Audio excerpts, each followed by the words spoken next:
ನಮಸ್ಕಾರ ವೀಕ್ಷಕರೇ, ವಿಶ್ವ ಮಹಿಳಾ ದಿನಾಚರಣೆಯ ಶುಭಾಶಯಗಳನ್ನು ತಮ್ಮೆಲ್ಲ ವೀಕ್ಷಕ ಬಾಂಧವರಿಗೆ ತಿಳಿಸ್ತಾ ನಿಮ್ಮನ್ನ ವಿಶೇಷ ಕಾರ್ಯಕ್ರಮಕ್ಕೆ ಪ್ರೀತಿಯಿಂದ ಸ್ವಾಗತಿಸ್ತಾ ಇದ್ದೇನೆ.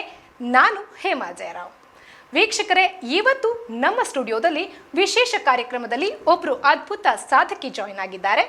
ಅವರು ಬೇರೆ ಯಾರು ಅಲ್ಲ, 4 ವೇದ, 6 ಶಾಸ್ತ್ರ, 18 ಪುರಾಣಗಳ ಭವ್ಯ ಪರಂಪರೆಯನ್ನ, ಆಧ್ಯಾತ್ಮಿಕ ವಿಚಾರಧಾರೆಗಳನ್ನ ಆಯದ ರಂಗಸ್ಥಳದಲ್ಲಿ ಜನರಿಗೆ ಪರಿಚಯಿಸಿರುವ ಅದ್ಭುತ ಕಲಾ ಪ್ರಕಾರವೇ ಯಕ್ಷಗಾನ.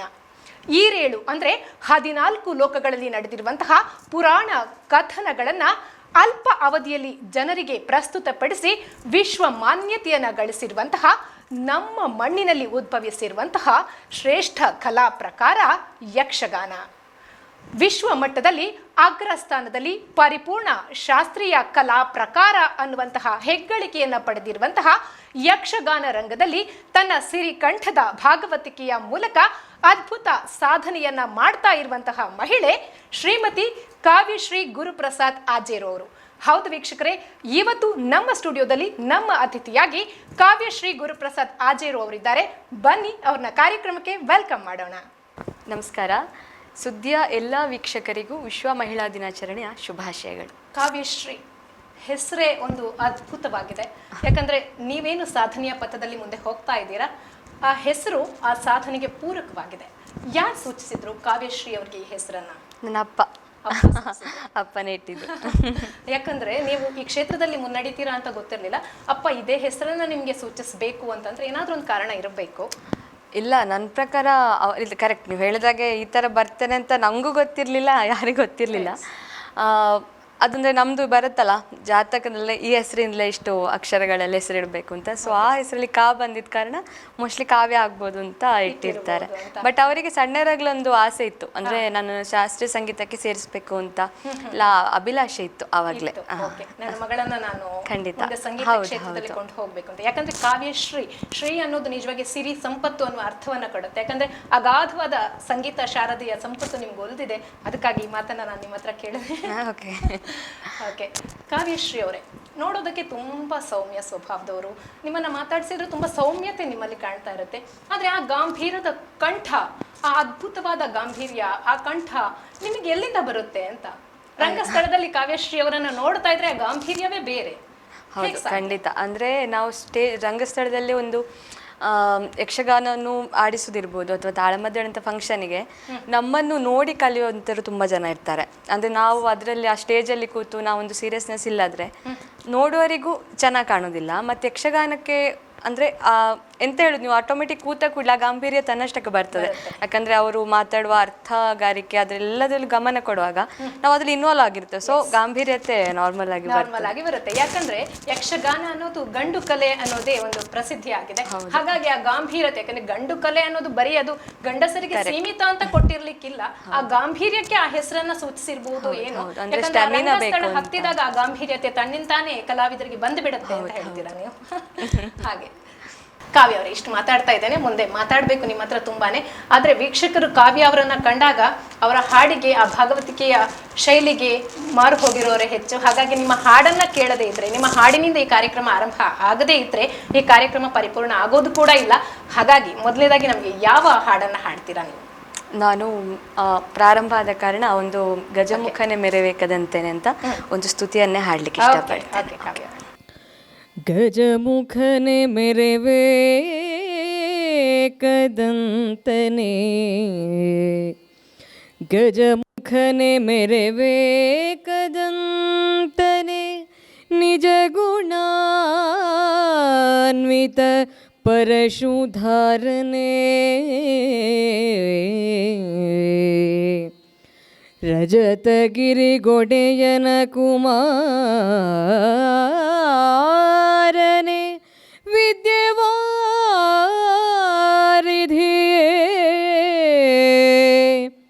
ರಜತಗಿರಿಗೊಡೆಯನ ಕುಮಾರನೆ, ವಿದ್ಯವಾರಿಧಿಯೇ, ಅಜನು ಹರಿರುದ್ರಾದಿಗಳು ನೆರೆ ಭಜಿಸುತ್ತಿಹರ್ ಅನವರತ ನಿನ್ನನು ತ್ರಿಜಗವಾದಿತ ಗಣಪ ಮಾಳ್ಪುದು ಮತಿಗೆ ಮಂಗಲವ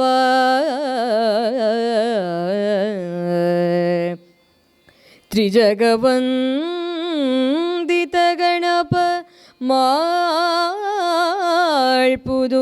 ಮತಿಗೆ ಮಂಗಲವ ಆ ಆ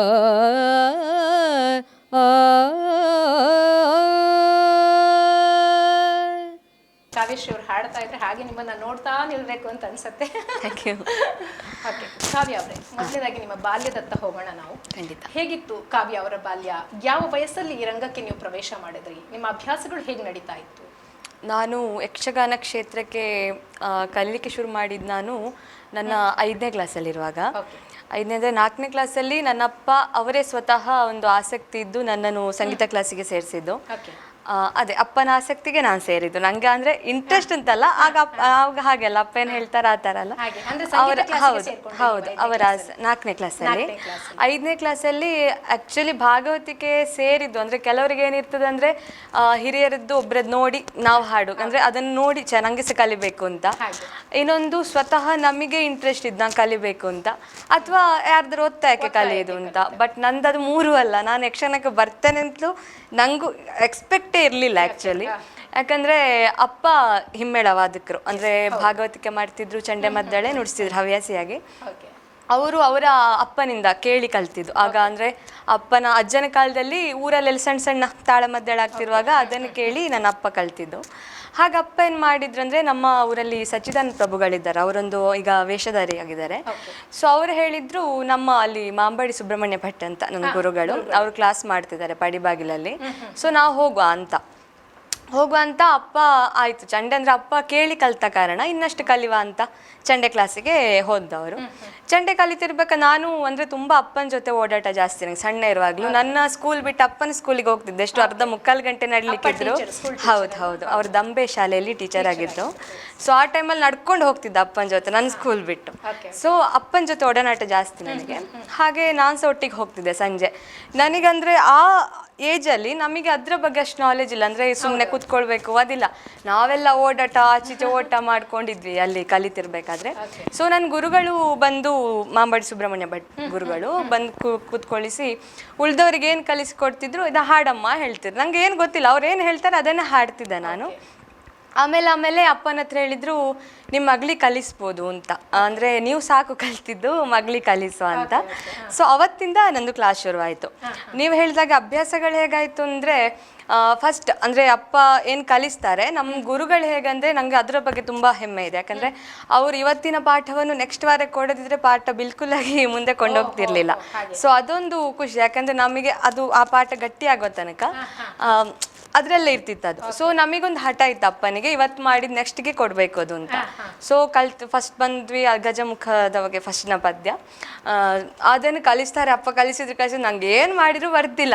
ಸೊ ಲಾಸ್ಟಿಗೆ ಅಪ್ಪ ಅಂತ ಹೇಳಿ, ನಂಗೆ ಆಗೋದಿಲ್ಲಪ್ಪ, ನಾನೇನು ಹಾಡ್ಲಿಕ್ಕಿಲ್ಲ ಬೇಡ ಅಂತ ಅಪ್ಪ ಹಠದಲ್ಲಿ ಕುತ್ಕೊಳಿಸಿದ್ರು. ಅವತ್ತು ಒಂದು 10-11 ಗಂಟೆ ತನಕ ರಾತ್ರಿ ಕುತ್ಕೊಳಿಸಿ ಅದು ಬರುವ ತನಕ ಕಲಿಸಿದ್ರು. ಅಲ್ಲಿಂದ ಅದೇ ನಿರಂತರ ಅಭ್ಯಾಸ ಅಂದರೆ ಮಾಡಿದ್ದೆ ನಾನು ಒಂದು 6 ತಿಂಗಳು 7 ತಿಂಗಳು ಕ್ಲಾಸ್ ಕರೆಕ್ಟ್ ಹೋಗಿದ್ದೆ ನಾನು. ಅಂದರೆ ನನಗೆ ಹಠ ಇತ್ತು, ನನಗೂ ಅಪ್ಪ ಇಬ್ಬರಿಗೂ ಇವತ್ತು ಕಳಿಸಿದ್ದು ನೆಕ್ಸ್ಟ್ ಕೊಡಬೇಕು ಅಂತ. ಅದು ಆವಾಗ ಅಂದರೆ ನಮಗೆ ಆ ಪ್ರಚಾರದ ಹುಚ್ಚು ಅಥವಾ ನಾನು ದೊಡ್ಡ ಭಾಗವತ ಆಗಬೇಕು ಅದು ತಲೆಯಲ್ಲಿಲ್ಲ. ಯಾಕಂದ್ರೆ ನಮ್ಮ ಪಾಠ ಮಾಡೋ ಸ್ಕೂಲಲ್ಲೂ ಹಾಗೆ, ಇವತ್ತೇನು ಮಾಡಿದಾರೆ ನಾಳೆ ಕೊಡ್ಬೇಕಂದ್ರೆ ಅದೇ ಥರ ಮಾಡ್ತಿದ್ದು, ಇದು ಸಹ ಹಾಗೆ ಇತ್ತು. ಸೊ ಆದ ಕಾರಣ ನಂದು ಪಾಠಗಳು ಮುಂದೆ ಹೋಯ್ತು. ಹಾಗೆ ಒಂದು ತರನಲ್ಲಿ ನಿಮಗೆ ಅಪ್ಪನೇ ಗುರು ಅಂತ. ಖಂಡಿತ ಅವರೇ ನನಗೆ ರೋಲ್ ಮಾಡೆಲ್. ಖಂಡಿತ. ಅಂದ್ರೆ ಸಾಮಾನ್ಯವಾಗಿ ಹೇಗಿರುತ್ತಂತಂದ್ರೆ, ಕೆಲವರದ್ದು ಮನಸ್ಥಿತಿ ಹೇಗಿರುತ್ತೆ ಅಂದ್ರೆ, ಅಪ್ಪ ಅಂದ್ರು ಹೇಗ್ ಮಾಡ್ತಾರೆ ಅಂತಂದ್ರೆ, ಈಗ ನಾವೇನು ವೃತ್ತಿ ಮಾಡ್ತೇವೆ ಅದರ ಒಳ ಹೊರಗೆ ಅವರಿಗೆ ಸಂಪೂರ್ಣವಾಗಿ ಗೊತ್ತಿರುತ್ತೆ. ಕೆಲವು ಸಲ ಕಷ್ಟ ಅಂತ ಅನ್ಸಿದ್ರೆ ಆ ಫೀಲ್ಡ್ಗೆ ಮಕ್ಕಳನ್ನ ದೂಡೋದಿಲ್ಲ. ಯಾಕೆ ಹೇಳಿ, ನನ್ನ ಕಷ್ಟ ಇನ್ನು ನನ್ನ ಮಕ್ಕಳು ಪಡೋದು ಬೇಡ ಅಂತ ಅನ್ಕೊಂಡು ಆ ಫೀಲ್ಡ್ಗೆ ಅವರನ್ನ ಸೇರ್ಸೋದು ಇಲ್ಲ, ಬೇರೆ ದಿಕ್ಕಲ್ಲಿ ಕರ್ಕೊಂಡು ಹೋಗ್ತಾರೆ. ಆದ್ರೆ ನಿಮ್ಮ ಅಪ್ಪ ಮತ್ತೆ ನಿಮ್ಮನ್ನ, ಯಾಕಂದ್ರೆ ಅವರಿಗೆ ಸರಿಯಾದ ಒಂದು ಗುರುಗಳು ಸಿಗ್ಲಿಲ್ಲ, ಅವ್ರ ಕಲಿಕೆಯಲ್ಲಿ ಹೋಗ್ಲಿಲ್ಲ, ಆದ್ರೆ ನನ್ನ ಮಕ್ಕಳನ್ನ ಆ ನಿಟ್ಟಿನಲ್ಲಿ ಮುಂದೆ ತಗೊಂಡು ಹೋಗ್ಬೇಕು ಅನ್ನೋ ನಿಟ್ಟಲ್ಲಿ ಹೋದ್ರು. ಅಪ್ಪನ ಹಠವೇ ನಿಮ್ಮನ್ನ ಇಲ್ಲಿಗೆ ತಂದು ನಿಲ್ಸಿದೆ. ಖಂಡಿತ. ಇನ್ನೊಂದು ಮನೆಯಲ್ಲಿ ಯಾಕಂದ್ರೆ ಅಪ್ಪ ಹೇಳಿಕೊಡೋರು ಇದ್ದಾಗ ಕಲಿಕೆ ಕೂಡ ಒಂದ್ ಸ್ವಲ್ಪ ಸುಲಭ ಆಗುತ್ತಲ್ವಾ? ಹೌದು. ಹೇಗಿತ್ತು ಆ ಒಂದು ಕಲಿಕೆಯ ಟೈಮಲ್ಲಿ ನಿಮಗೆ? ಅಷ್ಟೇ ಒಂದು ಶಿಸ್ತುಬದ್ಧವಾಗಿ ಕಲಿತಾ ಇದ್ರ ಅಥವಾ ಮಕ್ಕಳ ಅಟ್ಕೆಯಲ್ಲಿ ಕಲಿತಾ ಹೋದ್ರಾ, ಹೇಗೆ? ಇಲ್ಲ, ಆ ವಿಷಯದಲ್ಲಿ ಶಿಸ್ತೇ ಇತ್ತು ನನಗೆ ಯಕ್ಷಗಾನ ಕಲಿಯುವಾಗ. ಯಾಕಂದರೆ ನನ್ನ ಗುರುಗಳೀಗ ಇನ್ನೊಬ್ರು ಗುರುಗಳಿಗೆ ಮಾಂಬಡಿ ಗುರುಗಳು ನನ್ನ ಬಾಲಪಾಠ ಎಲ್ಲ ಅವ್ರು ಹೇಳಿಕೊಟ್ರೆ, ನನ್ನ ಈ ಪ್ರಸಂಗ ಮಾಹಿತಿ ಎಲ್ಲ ಕೊಟ್ಟಿದ್ದು ನನಗೆ ಹರೀಶ್ ಬಳಂತಿ ಮೊಗರು ಅಂತ ಅವರು ನಂಗೆ ತಂದೆ ಥರನೇ. ಸೊ ಅವರು ನನಗೆ ಮೊದಲು ಅವ್ರು ಹೇಳಿಕೊಟ್ಟಿದ್ದೇಕಂದ್ರೆ ಒಂದು ಏನಂದ್ರೆ ನಮಗೆ ವಿಧೇಯತೆ ಬೇಕು. ಈಗ ಯಾರು ಕಲಿಸ್ತಾರೆ ಅವ್ರನ್ನ ಕಲಿಸಿದ್ದಾರೆ, ನೀವು ಎಷ್ಟೇ ಮೇಲೆ ಹೋಗಿ ಅವ್ರನ್ನ ನೆನಪಿರಬೇಕು ನಾವು ಒಂದು. ಆಮೇಲೆ ಏನಂದ್ರೆ ಶ್ರದ್ಧೆ ಬೇಕು ಒಂದು ಕಲಿಯೋದ್ರಲ್ಲೇ. ಆಮೇಲೆ ಏನಂದ್ರೆ ಯಾರಾದ್ರೂ ಏನಾದ್ರೂ ನಿಮ್ಗೆ ಹೇಳ್ತಿದ್ರ ಪದ್ಯ ನಿಮ್ಗೆ ಸರಿ ಇಲ್ಲ, ಒಪ್ಕೊಳ್ಳೋ ಮನಸ್ಥಿತಿ ಬೇಕು ಅಂತ. ಅಂದ್ರೆ ಆವಾಗ ನಂಗೆ ಸಣ್ಣ ಇರುವಾಗ ಅದು ಏನು ಹೇಳಿದ್ರು ಹೌದಾ ಓಕೆ ಅಂತ ಹೇಳ್ತಿದ್ದೆ ನಾನು. ಯಾಕಂದ್ರೆ ನಂಗೆ ಅದು ಹಾಗಲ್ಲ ಹೀಗಲ್ಲ ನಂಗೆ ಆ ಮನಸ್ಸು ಬರ್ತಿರ್ಲಿಲ್ಲ. ಅಂದ್ರೆ ಹೇಳಿ ಅವ್ರು ಅದನ್ನ ನಾವು ತೆಗೊಳ್ಳೋದು ಬಿಡುದು ಮತ್ತೆ ಬಿಟ್ಟಿದ್ದು. ಸೊ ಹೌದು ಅಂತಿದ್ದೆ. ಅಂದ್ರೆ ನಮಗೆ ಅದು ಗೊತ್ತಿರುತ್ತಲ್ಲ, ಸಣ್ಣ ಇರುವಾಗ ಯಾರು ನಾರ್ಮಲ್ ಆಗಿ ಸುಮ್ಮನೆ ಬಂದು ನಿಮ್ಗೆ ಸರಿ ಇಲ್ಲ ಅಂತ ಯಾರು ಹೇಳಲ್ಲ. ಸೊ ನಾನು ಸಣ್ಣ ಇರ್ಬೇಕಾದ್ರೆ ಅವ್ರು ಹೇಳ್ಬೇಕಾದ್ರೆ ಖುಷಿ ಆಗ್ತಿತ್ತು ನಂಗೆ. ಆಕ್ಚುಲಿ ಈಗ ಕೂಡ ಯಾರಾದ್ರೂ ಬಂದು ನೀವು ನಿಮ್ಗೆ ಟಾಪ್ ಆಗಿದ್ದು ಹೇಳೋದಕ್ಕಿಂತ ನಿಮ್ದು ಅದು ಹಾಗೆ ಬಂದ್ರೆ ನಂಗೆ ತುಂಬಾ ಖುಷಿ. ಯಾಕಂದ್ರೆ ನೆಕ್ಸ್ಟ್ ಕರೆಕ್ಟ್ ಮಾಡ್ಲಿಕ್ಕೆ ಆಗ್ತದಲ್ಲ ಆ ತರ. ಸೊ ನಂಗೆ ಯಕ್ಷಗಾನ ಇದ್ರಲ್ಲಿ ನಂಗೆ ನಿಜವಾಗ್ಲೂ ಶಿಸ್ತಿತ್ತು. ಅಂದ್ರೆ ನಾನು ತುಂಬಾ ಇಂಟ್ರೆಸ್ಟ್ ಇದ್ದೆ, ಕಲಿತಿದ್ದೆ ಮತ್ತೆ ಮತ್ತೆ. ಎಷ್ಟನೇ ವಯಸ್ಸಿನಲ್ಲಿ ರಂಗ ಪ್ರವೇಶವನ್ನ ಮಾಡಿದ್ರಿ ನೀವು? ನಾನು 6ನೇ ಕ್ಲಾಸಲ್ಲೇ. ಹೌದು, 10ನೇ ವರ್ಷದಲ್ಲಿ. ಒಂದು ವರ್ಷದಲ್ಲಿ ನೀವು ಅಷ್ಟು ಅಂದ್ರೆ ಹೌದು, ಅಂದ್ರೆ ಅಪ್ಪ ಅಂದ್ರೆ ಏನೋ ಒಂದು ಮೋಸ್ಟ್ಲಿ ಥ್ರೂ ಬ್ಲಡ್ ಇರ್ಬೋದೇನೋ, ಹಾಗಿರ್ಬೋದು. ಮತ್ತೆ ನಂಗೆ ಮಾರ್ಗದರ್ಶನ ಕೂಡ ಹಾಗೆ ಇತ್ತು. ನನ್ನ ಜೊತೆ ಇದ್ದವರೆಲ್ಲ ಹರೀಶ್ ಬಳಂತಿ ಮೊಗರಾಗ್ಲಿ, ಮತ್ತೆ ಆ ಟೈಮಲ್ಲಿ ರಾಧಾಕೃಷ್ಣ ಕಲ್ಚರ್ ಸರ್ ಎಲ್ಲ ಬರ್ತಿದ್ರಲ್ಲಿ. ಅಂದ್ರೆ ಸಾಧಾರಣ ಎಲ್ಲ ಹಿರಿಯ ಅರ್ಥಧಾರಿಗಳು ಸಿಕ್ಕಿದ್ರು ನಂಗೆ. ಅಂದ್ರೆ ಅವ್ರು ಏನ್ ತಪ್ಪ ನಮ್ಗೆ ಹೇಳ್ತಿದ್ರಲ್ಲ ಅದನ್ನ ಕರೆಕ್ಟ್ ಮಾಡ್ಕೊಳ್ಳಿಕ್ಕೆ ನಂಗೆ ತುಂಬಾ ಅವಕಾಶ ಇತ್ತು ಅವಾಗ. ಯಾಕಂದ್ರೆ ಅಂದ್ರೆ ಆ ಕಾಲದಲ್ಲಿ ಎಲ್ಲರೂ ಸೀನಿಯರ್ಸ್ ಅಲ್ಲ, ಅವರ ಮಾರ್ಗದರ್ಶನ ಅಂದ್ರೆ ನಮ್ಗೆ ನಿಜವಾಗ ನಾವು ಗ್ರೇಟ್ ಆ ಟೈಮಲ್ಲಿ ನಾವು ಕಲ್ತಿದ್ದು ಅಂತ.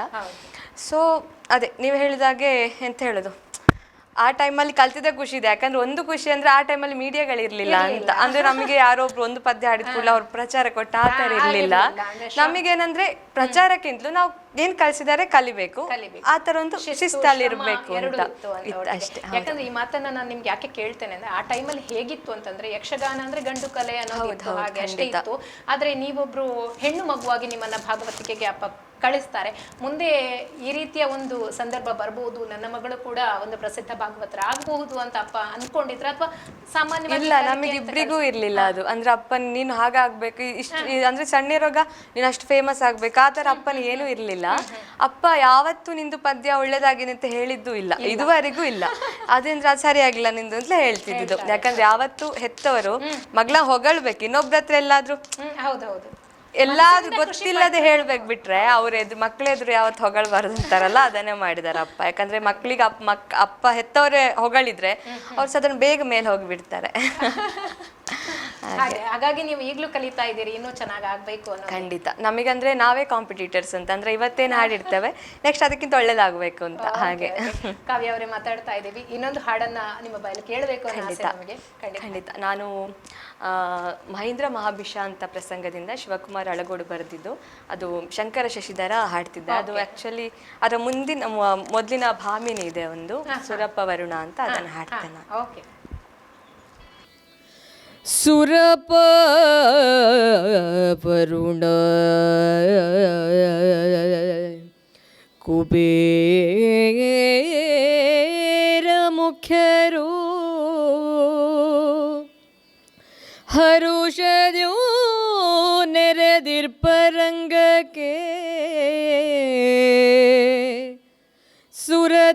ಸುರತರಂಗಿಣಿ ಬಂದು ಕಮಲ ಜನಂಘ್ರಿಗೆ ವಂದಿಸುತ್ತ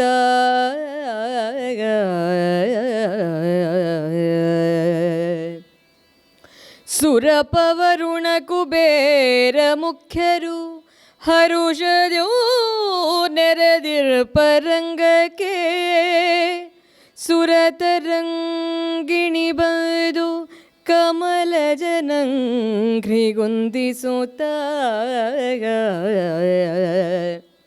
ಹಾವ ಭಾವ ವಿಲಾಸ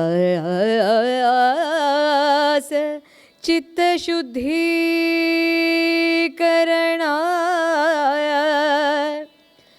ಹಾವ ಭಾವ ವಿಲಾಸ ಚಿತ್ತಶುದ್ಧೀಕರಣ ಕೋವಿದ ಕಲಾವಿದರಿಗೆ ಅತಿ ಮುಖ್ಯ. ಕರಚರಣ ಜೀವಂತವೆನಿಸುತ್ತಲಿ ಸಮೋಹಗೊಳಿಸುವುದೇ ನಾಟ್ಯವೆಂಬ ಆರಾಧನೆ.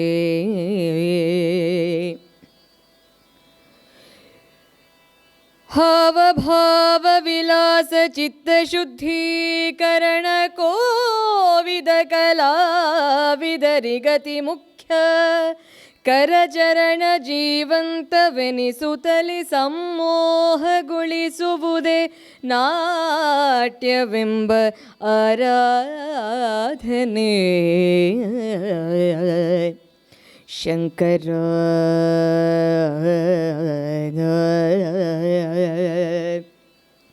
ಪುರಹರ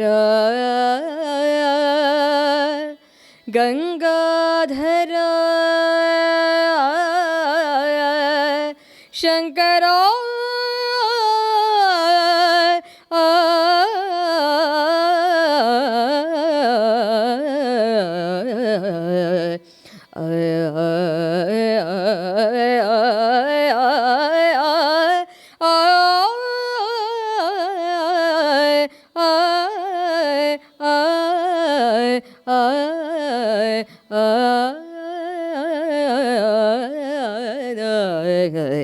ಶಂಕರ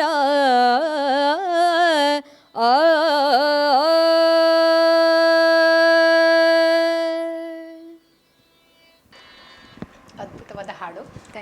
ಕಾವ್ಯ, ನೀವು ಅಂದ್ರೆ 6ನೇ ವಯಸ್ಸಲ್ಲಿ ಅಂದ್ರೆ ಭಗವದ್ಗೀತೆಯನ್ನು ಆರಂಭ ಮಾಡಿದೆ. 6ನೇ ಕ್ಲಾಸಲ್ಲಿ. 6ನೇ ಕ್ಲಾಸಲ್ಲಿ ಯಾವಾಗ ಎಲ್ಲಿ ನಿಮ್ಮ ಈ ಭಗವದ್ಗೀತೆಯ ಆರಂಭ ಆಯ್ತು? ನಾನು ಮೊದಲು ಹಾಡಿದ್ರು ವಿಟ್ಲ ಪಂಚಲಿಂಗೇಶ್ವರ ದೇವಸ್ಥಾನದಲ್ಲಿ ಸಂಪೂರ್ಣ ಪ್ರಸಂಗ ಕೂತಿದ್ದೆ ನಾನು, ತಾಳಮದ್ದಳೆ ಶರಸೇತು ಬಂಧನ ಅಂತ.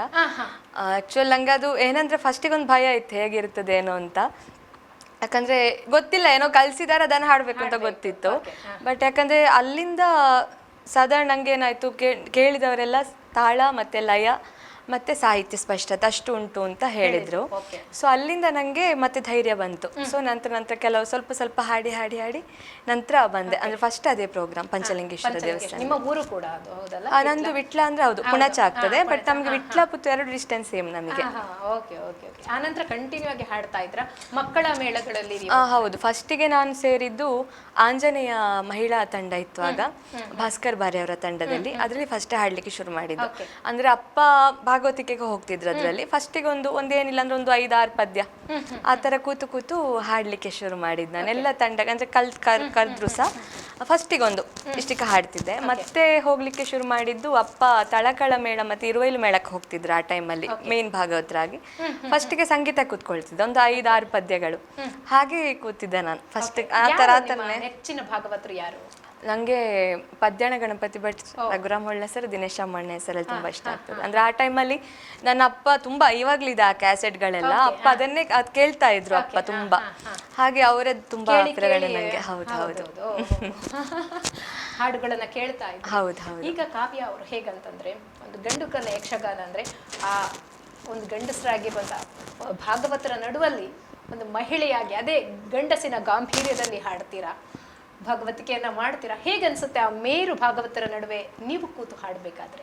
ತುಂಬ ಖುಷಿ ಆಗ್ತದೆ. ಯಾಕಂದರೆ ನಮಗೊಂದು ಮೊದಲಿಗೆ ಭಯ ಇದ್ದಿದ್ದಂದರೆ ಹೇಗೆ ನಾವು ಅವ್ರ ಎದುರು ಕೂತ್ಕೊಳ್ಳೋದು, ಎಲ್ಲಿ ನಮಗೆ ಅವಕಾಶ ಕೊಡ್ತಾರಾ ಏನು ಅಂತ. ಬಟ್ ನನಗೆ ಅನಿಸಿದ್ದು ಪಟ್ಲ ಸರ್ ಇರ್ಬೋದು, ಕನ್ನಡಿ ಕಟ್ಟೆ ಸರ್, ಅವ್ರ ಜೊತೆ ಜಾಸ್ತಿ ಕಾರ್ಯಕ್ರಮಗಳು ಸಿಕ್ಕಿದ್ದು ಮೊದಲು. ತುಂಬ ಸಪೋರ್ಟಿವ್ ಅವರು. ಹತ್ತಿರ ಕೂತಿರ್ಬೇಕಾದ್ರೂ ಹೇಗೆ ತಪ್ಪಿದ್ರು ಹೇಳ್ತಿದ್ರು ಹೇಗೆ ಅಂತ. ಮತ್ತು ನಾವು ಸಣ್ಣವರು ಅಂತ ಆ ಥರ ಒಂದು ಭಾವನೆಯಲ್ಲಿ ಅವ್ರು ಮಾಡ್ತಿರ್ಲಿಲ್ಲ. ಅದು ನಮಗೆ ಪ್ಲಸ್ ಪಾಯಿಂಟ್. ಯಾಕಂದರೆ ಮೊದಲಿನ ಕಾಲದಲ್ಲೆಲ್ಲ ಏನಂದರೆ ಸೀನಿಯರ್ಸ್ ಇದ್ದರೆ ಸಣ್ಣವರಿಗೆ ಬರ್ಲಿಕ್ಕೆ ಬಿಡ್ತಿರ್ಲಿಲ್ಲ ಅಂತ ಆ ಥರ ಇತ್ತು. ಬಟ್ ಅವರು ತುಂಬ ಸಪೋರ್ಟಿವ್. ಅಂದರೆ ಹಾಗೆಂತಲ್ಲ, ಮೊದಲು ನಾವು ಕಲಿತಿರ್ಬೇಕಾದ್ರೆ ಹೇಳಿದವರು ಇದ್ದಾರೆ ಅಪ್ಪನ ಹತ್ರ, ನಿಮಗೆ ಬೇಕಾಯ್ತಲ್ಲ ನೀವು. ಅಂದರೆ ನನ್ನ ಅಪ್ಪ ಆ್ಯಕ್ಚುಲಿ ಅಪ್ಪ ಯಾರು ಆ ಥರ ಮಾಡ್ಲಿಕ್ಕಿಲ್ಲ, ಯಾಕಂದ್ರೆ ಅವರಿಗೆ ಅದರಲ್ಲೇ ಮುಂದೆ ಹೋಗಿ ಎಷ್ಟೋ ಇನ್ನೂ ಸಹ ಸಾಧನೆ ಮಾಡ್ಬೋದಿತ್ತು ಅಪ್ಪನಿಗೆ. ಅವರ ಕಲೆಯನ್ನೇ ಬದಿಗಿಟ್ಟು ನನ್ನನ್ನು ಇದಕ್ಕೆ ತರಿಸಿದ್ದು ಅಪ್ಪನ ದೊಡ್ಡತನವೇ ಹೌದು, ಅದಕ್ಕೆ. ಯಾಕಂದ್ರೆ ಈ ಮಹಿಳಾ ದಿನಾಚರಣೆ ಈ ಸಂದರ್ಭದಲ್ಲಿ ನಾನು ಇದನ್ನ ಯಾಕೆ ಉಲ್ಲೇಖ ಮಾಡಿದೆ ಅಂತ ಹೇಳಿದ್ರೆ, ಒಂದು ಮಹಿಳೆ ಅನ್ನೋದು ಯಾವುದೇ ಒಂದು ಪುರುಷ ಪ್ರಧಾನವಾಗಿರುವಂತಹ ವ್ಯವಸ್ಥೆಯ ನಡುವೆ ತನ್ನ ಅಸ್ತಿತ್ವವನ್ನ ತೋರಿಸಿಕೊಳ್ಳುವಾಗ ಅವಳನ್ನ ತುಳಿಯುವಂತ ಕೆಲಸ ಇದ್ದಾರೆ, ತುಂಬಾ ಜನ ಇದ್ದಾರೆ. ಎಷ್ಟೋ ಜನ ಹೇಳಿದ್ದು ಅಪ್ಪನ ಹತ್ರ, ನಿಮಗೆ ಅಂದ್ರೆ ಅಪ್ಪ ಮಾಸ್ಟರ್ ಆಗಿದ್ರಲ್ಲ, ನಿಮ್ಗೆ ಮಾಸ್ಟರ್ ನಿಮ್ಗೆ ಎಂತ ಹುಚ್ಚು, ಇವಳು ಕಲ್ತು ಇವಳು ಭಾಗವತರ ಆಗ್ಲಿಕ್ಕೆ ಉಂಟಾ, ನಿಮಗೆ ಅದಕ್ಕಿಂತ ನಿಮ್ಮ ಫೀಲ್ಡ್ ಅಲ್ಲೇ ಮುಂದೆ ಹೋಗ್ಬೋದಿತ್ತಲ್ಲ ಅಂತ. ಬಟ್ ಅಪ್ಪ ಏನ್ ಹೇಳಿದ್ರು ಒಂದೇ ಹೇಳಿದ್ರೆ, ಹೇಳೋರು ಹೇಳ್ತಾ ಇರ್ತಾರೆ, ನಾವು ನಮ್ಗೆ ಗೊತ್ತಿದ್ದನ್ನು ಮಾಡ್ತಾ ಹೋಗುವ ಅಂತ ಅಷ್ಟೇ. ಅಪ್ಪನಿಗೆ ವ್ಯರ್ಥ ಪ್ರಯತ್ನ ಅನ್ನೋ ರೀತಿಯಲ್ಲಿ ಮಾತಾಡ್ತಾ. ಹೌದು ಹೌದು. ಯಾಕಂದ್ರೆ ಇದು ಸಾಮಾನ್ಯ ಎಲ್ಲ ಈಗ, ಯಾಕಂದ್ರೆ ಎಷ್ಟೋ ಪ್ರತಿಭೆಗಳು ಇದೇ ರೀತಿ ಕಮರಿ ಹೋಗಿರುವಂತ ಉದಾಹರಣೆಗಳಿವೆ. ಅದಕ್ಕೆ ನಾನು ಕೇಳಿದೆ, ಇಂಥ ಮೇರು ಭಾಗವತರ ನಡುವೆ ನೀವು ಕೂತಾಗ ಅದೆಷ್ಟೋ ಜನರ ನಿದ್ದೆ ಕೆಡಿಸಿರಬಹುದು ಕೂಡ. ಖಂಡಿತ ಅನುಭವ ಆಗಿದೆ ನಿಮಗೆ? ಹೌದು ಹೌದು, ನಾನು ಎಷ್ಟೋ ನೋಡಿದ್ದೇನೆ. ಯಾಕಂದ್ರೆ ಕೆಲವ್ರು ಅವ್ರು ಕಲಿತಾರೆ ಅಂತ ಹೇಳಿ ನಾವು ಕಲಿಕ್ಕೆ ಹೋಗಿ ಅವರಿಗೇನು ಇಂಟ್ರೆಸ್ಟ್ ಇದ್ದು ಕಲಿಯೋ ಮುಂಚೆ ಅವ್ರನ್ನ ಸ್ಟೇಜಿಗೆ ತಳ್ಳಿ, ಪಾಪ ಅವ್ರು ಒಂದೇ ಪದ್ಯ ಮತ್ತೆ ಇಲ್ವೇ ಇಲ್ಲ. ಯಾಕಂದ್ರೆ ಜನರು ಏನ್ ಮಾಡ್ತಾರೆ, ಒಂದು ಪದ್ಯ ಯಾರನ್ನು ಡಿಸಿಷನ್ ತಗೊಳ್ಳಿಕ್ಕೆ ಆಗುದಿಲ್ಲ ಇವ್ರು ಹೀಗೆ ಭಾಗವತರು ಅಂತ. ಕೆಲವರಿಗೆ ಅದನ್ನು ತಗೊಳ್ಳುವ ಸಾಮರ್ಥ್ಯ ಇರೋದಿಲ್ಲ ಅಲ್ಲ, ಅವ್ರು ಅಲ್ಲಿಗೆ ನಿಲ್ಲಿಸಿ ಬಿಡ್ತಾರೆ ಭಾಗವತ ಅವಕಾಶಗಳು. ಹೌದು ಹೌದು ಅಲ್ವಾ, ಜನರೇ ತರ ಮೋಸ ಮಾಡ್ತಾರೆ. ಹೌದು. ಸೊ ನಾವು ಧೈರ್ಯದಲ್ಲಿದ್ದು ತುಳಿದು ಬಿಡುವಂತದ್ದು. ಖಂಡಿತ ನಾವು ಧೈರ್ಯದಲ್ಲಿದ್ರೆ, ಅಭ್ಯಾಸ ನಿರಂತರವಾಗಿದ್ರೆ ನಮ್ಮ ಶ್ರಮ ಇದ್ದಾಗ ನಮ್ಮ ಗೆಲುವು ಖಂಡಿತ. ಹಾಗೆ ಕಾವ್ಯ ಅವ್ರ ಹತ್ರ ಕೇಳಬೇಕು, ಹಲವಾರು ವೇದಿಕೆಗಳನ್ನ ನೀವು ಅಲಂಕಾರ ಮಾಡ್ಕೊಂಡಿದ್ದೀರಾ, ನಿಮ್ಗೆ ತುಂಬಾ ಖುಷಿ ಕೊಟ್ಟಂತ ಒಂದು ಅನುಭವ ಯಾವುದು? ನನಗೆ ಖುಷಿ ಕೊಟ್ಟಿದ್ದು ಬಲಿಪಜ್ಜನ್ ಜೊತೆ ಒಂದು ಕಾರ್ಯಕ್ರಮಕ್ಕೆ ಕೂತ್ಕೊಳ್ಳಿಕ್ಕೆ ಅವಕಾಶ ಸಿಕ್ಕಿತ್ತು. ಯಾಕಂದ್ರೆ ನಾನು ಫಸ್ಟಿಗೆ ಅವರ ಪದ್ಯಕ್ಕೆ ಹಾರ್ಮೋನಿಯಂಗೆ ಕೂತಿದ್ದೆ, ಅದೊಂದು ಫೋಟೋ ಇತ್ತು ನನ್ನ ಹತ್ರ, ಆಂಜನೇಯದಲ್ಲಿ ಆಗಿದ್ದು. ಹಿಂದೆ ಹಾರ್ಮೋನಿಯಂಗೆ ನಾನಿದ್ದೆ.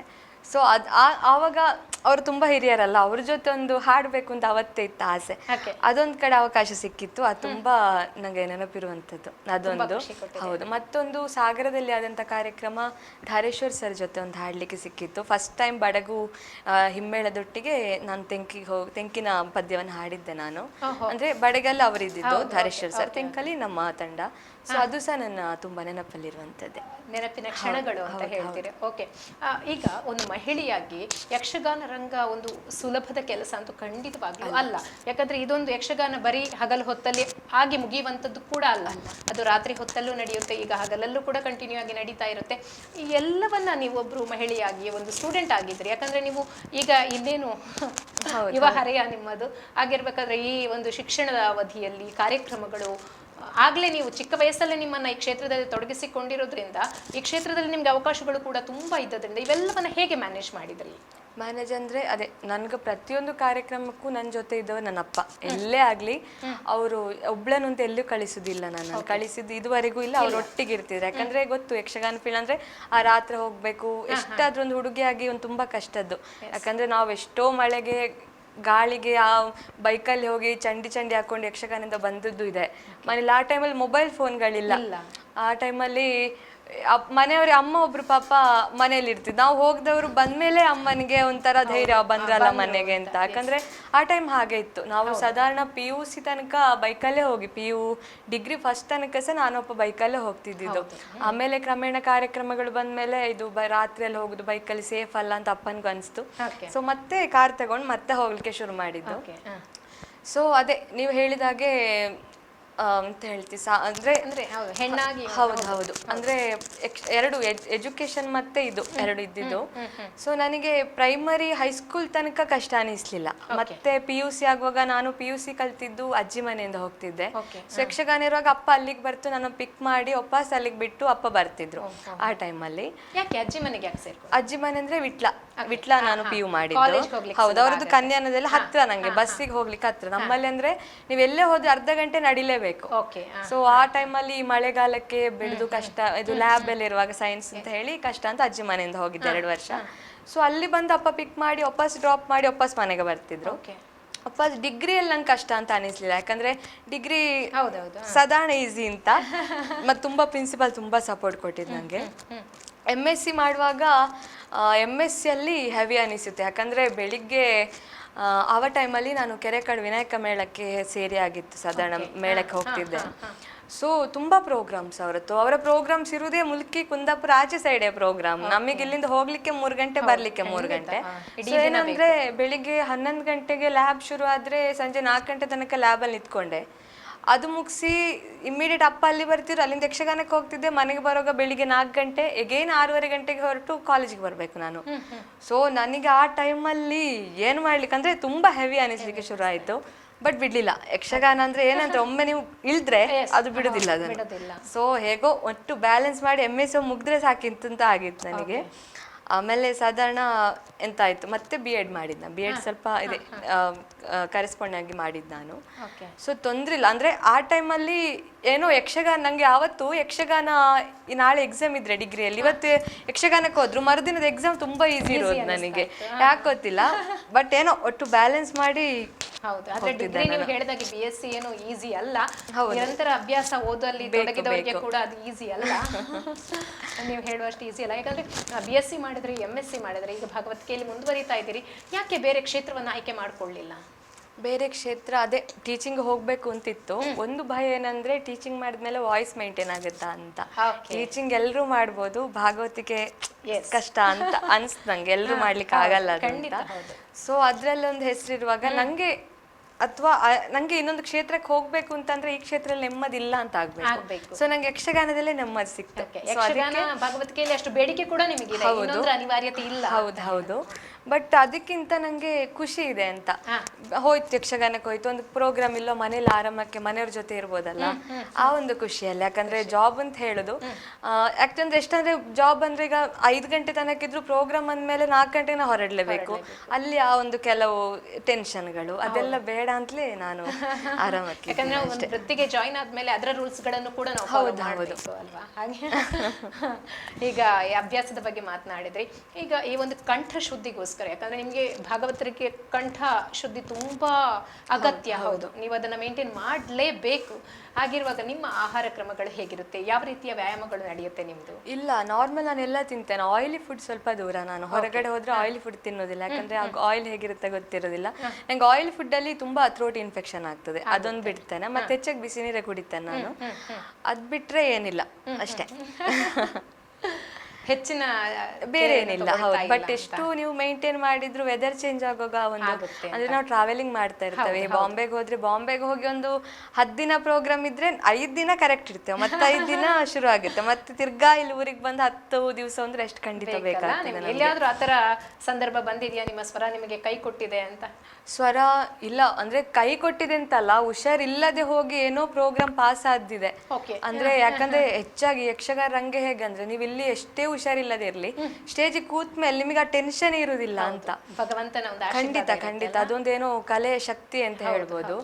ಆದ್ರೆ ಬಾಂಬೆಲೆಲ್ಲ ಸಡನ್ ವಾಯ್ಸ್ ಅಂತಿಲ್ಲ, ಬಟ್ ವಾಯ್ಸ್ ಇಲ್ಲದೆ ಒಂದು 5 ದಿನ ಪ್ರೋಗ್ರಾಮ್ ಮ್ಯಾನೇಜ್ ಮಾಡಿದ್ದಿದೆ. ಯಾಕಂದ್ರೆ ಇಲ್ಲಿ ಬಂದು ನಾನು ಸಫರ್ ಆಗಿದ್ದೇನೆ. ಅಂದ್ರೆ ಆ ವಾಯ್ಸ್ ಇಲ್ಲದಿರುವಾಗ ಮತ್ತು ಹಾಡಿದ್ರೆ ಸ್ಟ್ರೈನೇ ಆಗುದು. ಒಂದು 10 ದಿವಸ ಹೌದು ಆಗಿದ್ದಿದೆ. ಮತ್ತೆ ಸದ್ಯಕ್ಕೆ ಒಂದ್ ಕಡೆ ಮೊನ್ನೆ ಅವತ್ತೊಮ್ಮೆ ಅದೇ ಹೋಗಿ ಬಂದು ಬಾಂಬೆಗೆ ಹೋಗಿ ಬಂದೆ. ಥ್ರೋಟ್ ಇನ್ಫೆಕ್ಷನ್ ಜುಲೈಯಲ್ಲಿ ಹೋಗಿದ್ದೆ. ಥ್ರೋಟ್ ಇನ್ಫೆಕ್ಷನ್ ಆಗಿ ಒಂದು 4-5 ಪ್ರೋಗ್ರಾಮ್ ಬರೋದಿಲ್ಲ ಅಂತ ಬಿಟ್ಟಿದ್ದೆ ನಾನು. ಅಂದ್ರೆ ಅದು ಹೇಗಂದ್ರೆ ಒಪ್ಕೊಂಡ ಪ್ರೋಗ್ರಾಮ್ ಬಿಡು ತುಂಬಾ ಕಷ್ಟ, ಬಟ್ ಅನಿವಾರ್ಯ ಆಗುವಾಗ ಏನ್ ಮಾಡ್ಲಿಕ್ಕೆ ಆಗುದಿಲ್ಲ. ಹೌದು, ಯಾಕಂದ್ರೆ ಅಲ್ಲಿ ಹೋದ್ಮೇಲೆ ಇವತ್ತೇನಿಲ್ಲ ಮಾರೆ ಅವರ ಭಾಗವತಿಕೆ ಅಂತ ಆಗ್ಬಾರ್ದಲ್ಲ. ಈಗ ಕಂಠದ ಬಗ್ಗೆ ಮಾತಾಡ್ತಾ ಇದ್ರೆ ನಿಮ್ಮ ಕಂಠ ಸಿರಿಯಲ್ಲಿ ಇನ್ನೊಂದು ಹಾಡು ನಮಗೋಸ್ಕರ ಬರಲೇಬೇಕು. ಜಾತಿ ವೈರಂಗಳಿಲ್ಲದ ಪಕ್ಷಿ ಮೃಗದ ಸಂಘಾತದಿ,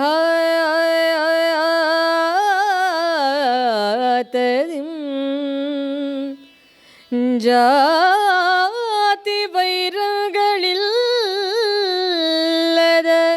ಪಕ್ಷಿ ಮೃಗದ ಸಂಘಾತದಿ,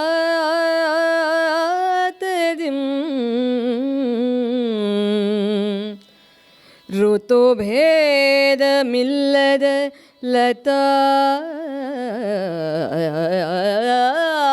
ಧ್ರುವ ವ್ರಾತದಿಂ, ಋತುಭೇದಮಿಲ್ಲದ ಲತಾ ಧ್ರುವ ವ್ರಾತದಿಂ, ಹಗಲಿರುಳು ಶಂಕೆಯಿಲ್ಲದೆ ಹೊಳೆವ ಸರಸಿಜೋತ್ಪಲ ಸುಮದುಳು ಶೀತಳದಿ ಶೋಭಿಸುವ ತಿಳಿನೀರ್ಗೊಳಂಗಳಿಂ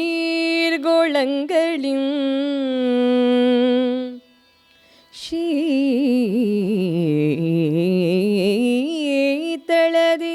ಶೋಭಿಸುವ ತಿಳಿನೀರ್ಗೊಳಂಗಳಿಂ ಪ್ರೀತಿ ವಿರಹಿತ ದುಃಖ ಸುಖದ ಜಂಜಡಮಿಲ್ಲದೆ ಪ್ರೀತಿ ವಿರಹಿತ ದುಃಖ ಸುಖದ ಜಂಜಡಮಿಲ್ಲದೆ ಈ ತೆರದಿರಂಜಿಸುವರ್ ಇದುವಿರು ಶಿವನವು ಶೀತಳದಿ ಶೋಭಿಸುವ ತಿಳಿ ನೀರ್ಗೊಳಂಗಳಿವು ಪ್ರೀತಿ ವಿರಹಿತ ದುಃಖ ಸುಖದ ಜಂಜಡಮಿಲ್ಲದೆ ಈ ತೆರದಿ ರಂಜಿಸುವರಿದುವೆರು ಶಿವನವೆಂದು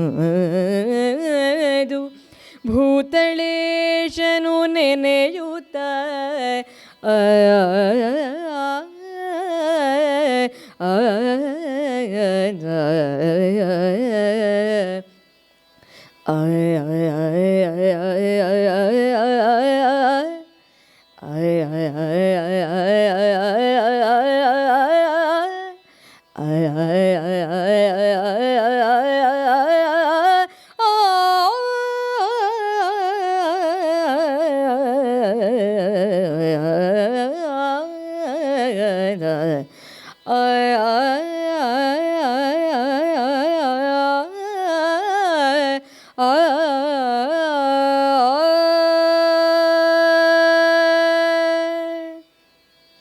ಓಕೆ, ಸೂಪರ್ ಆಗಿ ಹಾಡಿದ್ರಿ ಕಾವ್ಯ. ನಿಮ್ಮ ಹಾಡಿನ ಬಗ್ಗೆ ಮಾತೆ ಆಡೋದು ಬೇಡ, ಯಾವಾಗಲೂ ನಾವು ತಲೆ ತೂಗೋದಷ್ಟೇ, ತಲೆ ತೂಗ್ತಾ ಇರ್ತೀವಿ ನಿಮ್ಮ ಹಾಡುಗಳನ್ನು ಕೇಳ್ತಾ. ಹಾಗೆ ಒಂದು ಮಹಿಳೆಯಾಗಿ ಹಿಂದಿನ ಕಾಲದಲ್ಲಿ ಹೇಗಿತ್ತು ಅಂತಂದರೆ, ಮಹಿಳೆಯರು ಯಕ್ಷಗಾನವನ್ನು ನೋಡ್ತಾ ಇದ್ರು, ಆಸ್ವಾದಿಸ್ತಾ ಇದ್ರು ಅಷ್ಟೇ. ಈಗ ಒಂದು ದಶಕಗಳ ಹಿಂದೆ ಅಷ್ಟೇ ಯಕ್ಷಗಾನದಲ್ಲಿ ಪಾತ್ರಧಾರಿಗಳಾಗಿ ಮಹಿಳೆಯರು ಕಾಣಿಸ್ಕೊಂಡಿದ್ದಾರೆ. ಇತ್ತೀಚೆಗಷ್ಟೇ ಭಾಗವತಿಕೆ ಕ್ಷೇತ್ರಕ್ಕೆ ಮಹಿಳೆಯರು ಎಂಟ್ರಿ ಆಗಿದ್ದಾರೆ. ಅದರಲ್ಲಿ ಈ ಮೇರು ಭಾಗವತರ ನಡುವೆ ನೀವು ನಿಮ್ಮದೇ ಒಂದು ಅಭಿಮಾನಿ ಬಳಗವನ್ನು ಸೃಷ್ಟಿ ಮಾಡ್ಕೊಂಡಿದ್ದೀರಿ.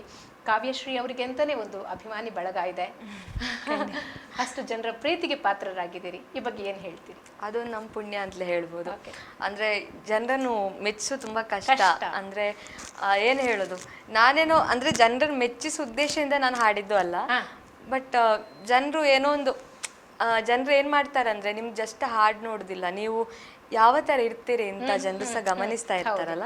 ಸೊ ಆ ಎಲ್ಲ ವಿಷಯಕ್ಕೂ ಇರ್ಬೋದು ತುಂಬ ನನಗೆ ಸಪೋರ್ಟ್ ಮಾಡಿದ್ದಾರೆ ಜನರು. ಅಂದರೆ ತಪ್ಪಂತಿರ್ತಾರೆ, ನಂಗೆ ಅದು ಖುಷಿ ಆಗುತ್ತೆ. ಕೆಲವು ಕಲಾಭಿಮಾನಿಗಳು ತುಂಬ ಜನ ಇದ್ದಾರೆ, ತಪ್ಪನ್ನು ಹೇಳ್ತಾರೆ, ಅದು ನಮ್ಗೆ ಗೊತ್ತಾಗ್ತದೆ. ಯಾಕಂದ್ರೆ ಜನರಿಗೆ ಯಾವ ಅಭಿರುಚಿ ಅಂತ ಇರ್ತದಲ್ಲ, ಅದು ನಮ್ಗೆ ಗೊತ್ತಾಗ್ತದೆ ಒಂದು.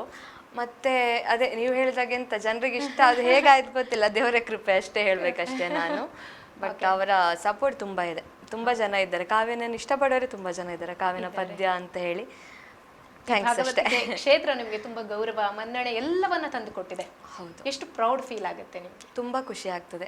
ಯಕ್ಷಗಾನ ನಮಗೆ ಮೇನ್ ಆಗಿ ಏನು ಗೊತ್ತಾ, ಸಂಸ್ಕಾರವನ್ನು ಹೇಳಿಕೊಟ್ಟಿದೆ, ಹೇಗೆ ಅಂತ, ಹಿರಿಯರ ಜೊತೆ ಹೇಗಿರಬೇಕು, ಮತ್ತೆ ಯಾರು ಹೇಗೆ ಅಂತ ನಮ್ಗೆ ಗೊತ್ತಾಗ್ತದೆ. ಅಂದ್ರೆ ಯಕ್ಷಗಾನ ಫೀಲ್ಡಲ್ಲಿ ಯಾರ ಜೊತೆ ಹೇಗಿರಬೇಕು ಅಲ್ವಾ? ಹೌದು, ಖಂಡಿತ. ಅಂದ್ರೆ ಅದೇ ಯಕ್ಷಗಾನ ನಂಗೆ ಎಲ್ಲ ಹೇಳಿಕೊಟ್ಟಿದೆ. ಅಂದ್ರೆ ಒಂಥರ ಫ್ಯಾಮಿಲಿ ತರ ಆಗಿ ಹೋಗಿ, ಯಕ್ಷಗಾನ ಅಂದ್ರೆ ಯಕ್ಷಗಾನ ಇಲ್ಲದೆ ಏನಿಲ್ಲ ಅಂತ ಅನಿಸ್ಲಿಕ್ಕೆ ಶುರುವಾಗಿದೆ ಅಷ್ಟೇ. ತುಂಬಾ ಯಕ್ಷಗಾನ ಡೈಲಿ ಪ್ರೋಗ್ರಾಮ್ ಇರುವಾಗ ನಾಳೆ ಕಾರ್ಯಕ್ರಮ ಇದೆಲ್ಲ ಅಂತ ಅನಿಸ್ತದೆ, ಬಟ್ ಇಲ್ಲ ಅಂತಂದ್ರೆ ಇಲ್ಲಲ್ಲ ಅಂತ ಆ ತರ ಫೀಲ್ ಆಗ್ತದೆ ಯಕ್ಷಗಾನ. ಓಕೆ, ಹೆಣ್ಣಿನ ಬದುಕಿಗೆ, ಹೆಣ್ಣಿಗೆ ಒಂದು ತಾಯಿ ಮನೆ, ತವರು ಮನೆ ಅನ್ನೋದೊಂದು ಸಂಸ್ಕಾರ ಕೊಟ್ಟರೆ ಗಂಡನ ಮನೆ ಜೀವನವನ್ನೇ ಕೊಡುತ್ತಂತೆ. ಹಾಗಿರುವಾಗ ಅಪ್ಪ ನಿಮ್ಮ ಬೆನ್ನೆಲುಬಾಗಿ ನಿಂತರು, ನಿಮಗೆ ಕ್ಷೇತ್ರಕ್ಕೆ ಮುನ್ನಡೆಸಿದ್ರು. ಈಗ ಒಂದು ಗೃಹಿಣಿಯಾಗಿ ಗಂಡನ ಮನೆಯನ್ನ ಪ್ರವೇಶ ಮಾಡಿದಿರಿ, ಹೇಗಿದೆ ಆ ಮನೆಯ ಸಪೋರ್ಟ್ ನಿಮಗೆ? ಓ ತುಂಬ, ಈ ವಿಷಯದಲ್ಲಿ ನಾನು ನಿಜವಾಗ್ಲೂ ಪುಣ್ಯ ಅಂತ ಹೇಳಬೇಕು. ಯಾಕಂದ್ರೆ ನನ್ನ ಅಪ್ಪ ಅಮ್ಮ ಎಷ್ಟು ಸಪೋರ್ಟ್ ಆಗಿದ್ರು ಅಷ್ಟೇ ಸಪೋರ್ಟ್ ನನಗೆ ಮನೆಯಲ್ಲೂ ಸಿಗ್ತಾ ಉಂಟು. ಯಾಕಂದ್ರೆ ಅದೇ ಹೇಳಿದಾಗೆಲ್ಲ ಹೆಣ್ಮಕ್ಳು ಕೂಡ ಅಪ್ಪನ ಏನು ಗುಣ ಇದೆ ಅದೇ ಥರ ಹಸ್ಬೆಂಡ್ ಸಿಗಬೇಕು ಅಂತ ಆಸೆ ಪಡ್ತಾರೆ. ಸೊ ಆ ವಿಷಯದಲ್ಲಿ ನಾನು ತುಂಬ ಲಕ್ಕಿ. ಯಾಕಂದ್ರೆ ಇಬ್ರು ಸೇಮ್, ಏನಾದ್ರು ಮಾತಾಡೋ ಹೀಗೆ ಅಪ್ಪ ಇವ್ರು ಮಾತಾಡೋಕೆ ಅಮ್ಮ ಕೆಲವು ಹೇಳಲಿಕ್ಕೆ ಉಂಟು, ಇವ್ರ ಥರನೇ, ಅವನ ಅಪ್ಪನ ಥರನೇ ಮಾತಾಡ್ತಾರಲ್ಲ ಅವರು ಅಂತ. ಸೊ ಅದೇ ಆ ವಿಷಯದಲ್ಲಿ ತುಂಬಾ ಸಪೋರ್ಟಿವ್. ಅವರೆಲ್ಲಿ ಯಕ್ಷಗಾನ ಇದ್ರು ಎಷ್ಟು ಇತ್ತಿದ್ರು ಅವರ ಎಲ್ಲ ಕೆಲಸವನ್ನು ಬದಿಗಿಟ್ಟು ಬರ್ತಾರೆ ನನ್ನ ಜೊತೆ. ಅಥವಾ ನಾಳೆ ಪ್ರೋಗ್ರಾಮ್ ಇದೆ ಅಂದ್ರೆ ಅವರ ಕೆಲಸವನ್ನೆಲ್ಲ ಒಂದು ಮುಂಚಿತವಾಗಿ ಮುಗಿಸಿ ನನ್ನ ಕಾರ್ಯಕ್ರಮಕ್ಕೋಸ್ಕರ ತುಂಬಾ ಸಪೋರ್ಟ್ ಮಾಡ್ತಾರೆ ಅವರು. ಅತ್ತೆ ಮಾವ ಇಬ್ರು ಸಹ ಹಾಗೆ. ಯಾವತ್ತಿಗೂ ನಾನು ಎಷ್ಟೊತ್ತಿಗೆ, ಯಾಕಂದ್ರೆ ಯಕ್ಷಗಾನ ಅಂದ್ರೆ ಹಾಗೆಲ್ಲ ಎಷ್ಟೊತ್ತಿಗೆ ಹೋಗ್ತೇವೆ, ಎಷ್ಟೊತ್ತಿಗೆ ಬರ್ತೇವೆ, ಎಷ್ಟೊತ್ತಿಗೆ ಹೇಳುದು ನಿದ್ದೆ, ಒಂದಿನನೂ ಮಾತಾಡಿದ್ದಿಲ್ಲ ನನ್ನ ಹತ್ರ ಹೀಗೆ ಅಂತ. ಮಾವ ತುಂಬಾ ಸಪೋರ್ಟಿವ್. ಮಾವ ಅಂದ್ರೆ ಮಾವನಿಗೆ ಮೊದ್ಲಿಂದಲೂ ಯಕ್ಷಗಾನ ಆಡಿಸ್ತಿದ್ರು. ಬಡಗು ತಂಡ ಇರುವಾಗ ಸಹ ಊರಿಗೆ ಕರೆಸಿ ಯಕ್ಷಗಾನವನ್ನು ಮಾಡಿಸ್ತಿದ್ರು. ಅವರು ಆ ಪಂಚದುರ್ಗ ಕಕ್ಕೆಪದ ಪಂಚದುರ್ಗ ದೇವಸ್ಥಾನದಲ್ಲಿ ಜೀರ್ಣೋದ್ಧಾರ ಸಮಿತಿ ಅಧ್ಯಕ್ಷರಾಗಿ ತುಂಬಾ ಒಂದು 16 ವರ್ಷಗಳ ಕಾಲ. ಸೊ ಆ ಟೈಮಲ್ಲಿ ತುಂಬಾ ಅವ್ರು ಯಕ್ಷಗಾನವನ್ನು ಮಾಡಿಸಿದ್ರು. ಸೊ ಅವರಿಗೆ ತುಂಬಾ ಹೆಮ್ಮೆ ಇದೆ. ಎಲ್ರು ಹೇಳಿದ್ರು, ನನ್ನ ಸೊಸೆ ಹೇಳಿದ್ರು ಗೊತ್ತಾ ಕಾವ್ಯಶ್ರೀ ಭಾಗವತ್, ನಾನು ಹೇಳಿ ನಿಮ್ ಸೊಸೆ ಅಂತಲೇ ಹೇಳಿ ಅಂತ ಕಾವ್ಯಶ್ರೀ ಭಾಗವತ್ ಆ ತರ ಹೇಳ್ತಾರೆ. ಅತ್ತಿಗೆನೂ ಹಾಗೆ, ಅತ್ತಿಗೆ ಅಂತ ಕರ್ದಿಲ್ಲ ಇಷ್ಟ, ಅಕ್ಕ ಅಂತಲೇ ಕರೆದಿದ್ದೆ ಅವರ ನಾನು. ಅತ್ತಿಗೆ ಅಣ್ಣ ಆಗಿರ್ಲಿ ಎಲ್ಲರೂ ಸಹ ತುಂಬಾ ಸಪೋರ್ಟಿವ್ ಇದ್ದಾರೆ. ತುಂಬಾ ಲಕ್ಕಿ ನಾನು, ಅದೆಲ್ಲರಿಗೂ ಸಿಗುದಿಲ್ಲ ಆ ತರ. ಹೌದು ಖಂಡಿತ. ಯಾಕಂದ್ರೆ ಕಲಾರಾಧನೆಯ ಕುಟುಂಬವನ್ನೇ ಆಯ್ಕೆ ಮಾಡ್ಕೊಂಡಿದ್ದೀರಿ. ಹೇಗೆ ನಿಮ್ದು ಲವ್ ಮ್ಯಾರೇಜಾ? ಇಲ್ಲ, ಅರೇಂಜ್ ಮ್ಯಾರೇಜ್ ಅಂತ. ಹೌದಾ? ಅರೇಂಜ್ ಮ್ಯಾರೇಜ್, ಹೌದು. ಓಕೆ. ಗುರುಪ್ರಸಾದ್ ಅವ್ರು ನಿಮ್ಮ ಅಭಿಮಾನಿ ಆಗಿದ್ರಾ? ಅವರು ಯಕ್ಷಗಾನ ಅಂದ್ರೆ ತುಂಬಾ ಕೇಳ್ತಿರ್ಲಿಲ್ಲ ಮೊದ್ಲು, ಬಟ್ ಈಗೀಗ ಕೇಳ್ತಾರೆ. ಅವ್ರಿಗೆ ತುಂಬಾ ಇಂಟ್ರೆಸ್ಟ್ ಇರಲಿಲ್ಲ ಮೊದಲು. ಅವರಿಗೆ ಯಕ್ಷಗಾನದಲ್ಲಿ ಹಾಸ್ಯ ಪಾರ್ಟ್ ಅಲ್ಲಿ ಇರ್ತಾ ತುಂಬಾ ಇಷ್ಟ ಅವರಿಗೆ ಮೊದ್ಲಿಂದ. ಆ ತರ ನೋಡ್ತಿದ್ರು, ಹಾಸ್ಯ ಇದ್ರೆಲ್ಲ ಆ ತರ ಇಷ್ಟ ಆಗುತ್ತೆ ಅವರಿಗೆ. ಈಗ ಇಂಟ್ರೆಸ್ಟ್ ಇದೆ ಅವರಿಗೆ. ಅವ್ರು ಬಂದು ಪ್ರೋಗ್ರಾಮ್ ಆದ ಕೂಡ್ಲೆ ಅವರಿಗೆ ಒಂದು ಖುಷಿ ಅಂದ್ರೆ, ನನಗೆ ಈ ತುಂಬಾ ರಾಗ ಇಳ್ದ ಪದ್ಯಕ್ಕಿಂತಲೂ ಪರಂಪರೆ ಪದ್ಯ ಹಾಡಿದ್ರು ಅವ್ರು ಬಂದು ಅವ್ರಿಗೆ ಅದು ಇಷ್ಟ ಆಗತ್ತೆ. ನಂಗೆ ಅದು ಖುಷಿ ಇದೆ. ಯಾಕಂದ್ರೆ ಯಕ್ಷಗಾನ ತುಂಬಾ ರಾಗ ಇಳ್ದಿಳ್ದು ಆ ತರ ಇಷ್ಟಕ್ಕಿಂತ ಸಣ್ಣ ಸಣ್ಣ ಯಕ್ಷಗಾನ ಪರಂಪರೆಯ ಪದ್ಯಗಳಿಂದ ಅವ್ರಿಗೆ ಅದು ತುಂಬಾ ಇಷ್ಟ. ಅದು ಹಾಡಿದ್ದೆಲ್ಲ ಅದಂತ ಮನೆಯಲ್ಲಿ ಹಾಡಿಸ್ತಾರ ಹಾಡು ಅಂತ? ಆತರ ನಾನು ಹಾಡ್ತಾ ಇರ್ತೇನೆ ಹೀಗೆ ಸಹ. ಯಾಕಂದ್ರೆ ಮಾವನಿಗೂ ಇಷ್ಟ ಅಂತ ಹೇಳಿದ್ರಲ್ಲ, ಹಾಗೆ ಏನಾದ್ರು ಫ್ರೀ ಇದ್ದಾಗ ಹಾಡು ಅಂತ ಹೇಳಿ. ಇಲ್ಲ ಹಾಗೆಂತೇನಿಲ್ಲ, ಬಟ್ ಮಾವ ಮೊಬೈಲ್ ತುಂಬಾ ನನ್ನ ಪದ್ಯ ಕೇಳ್ತಾ ಇರ್ತಾರೆ. ತುಂಬಾ ಖುಷಿ ಅನ್ಸುತ್ತೆ. ತುಂಬಾ ಖುಷಿ ಇದೆ. ಭಾಗವತಿಕೆಯ ಹಾಡುಗಳ ಜೊತೆಗೆ ದೇಶಭಕ್ತಿ ಗೀತೆ, ಭಾವಗೀತೆಗಳನ್ನು ಕೂಡ ಆ ಶೈಲಿಯಲ್ಲಿ ಹಾಡಿ ಅದೆಷ್ಟು ಅಭಿಮಾನಿಗಳನ್ನ ತಮ್ಮವರಾಗಿಸ್ಕೊಂಡಿದ್ದೀರಾ. ಅದೇ ಶೈಲಿಯ ಒಂದು ಹಾಡನ್ನ ಹಾಡಬಹುದಾ? ಅದೇ ಭಾವಗೀತೆ ಅಂದ್ರೆ ನಾರ್ಮಲ್ ಆಗಿ ಮುನಿಸದ ರವೆ ಹಾಡ್ತಿದ್ದಿದ್ ನಾವು. ಸೊ ಜಸ್ಟ್ ಒಂದು ತೊಣಕ ಹಾಡ್ತೇನೆ ಅದ್ರದ್ದು. ಖಂಡಿತ. ಕರಿಮುಗಿಲ ಬಾನಿನಲ್ಲಿ ಮಿಂಚರಳಲು ತಾರೆಗಳು ಮೈಯ ಬಳಸಿ ಝುಮ್ಮೆನ್ನಲು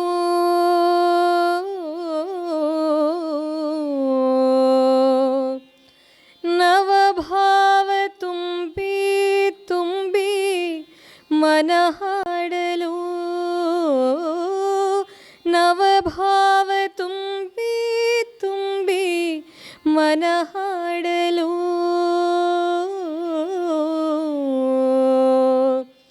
ತೆರೆದಂತಿದೆ ಭಾಗ್ಯದ ಬಾಗಿಲು.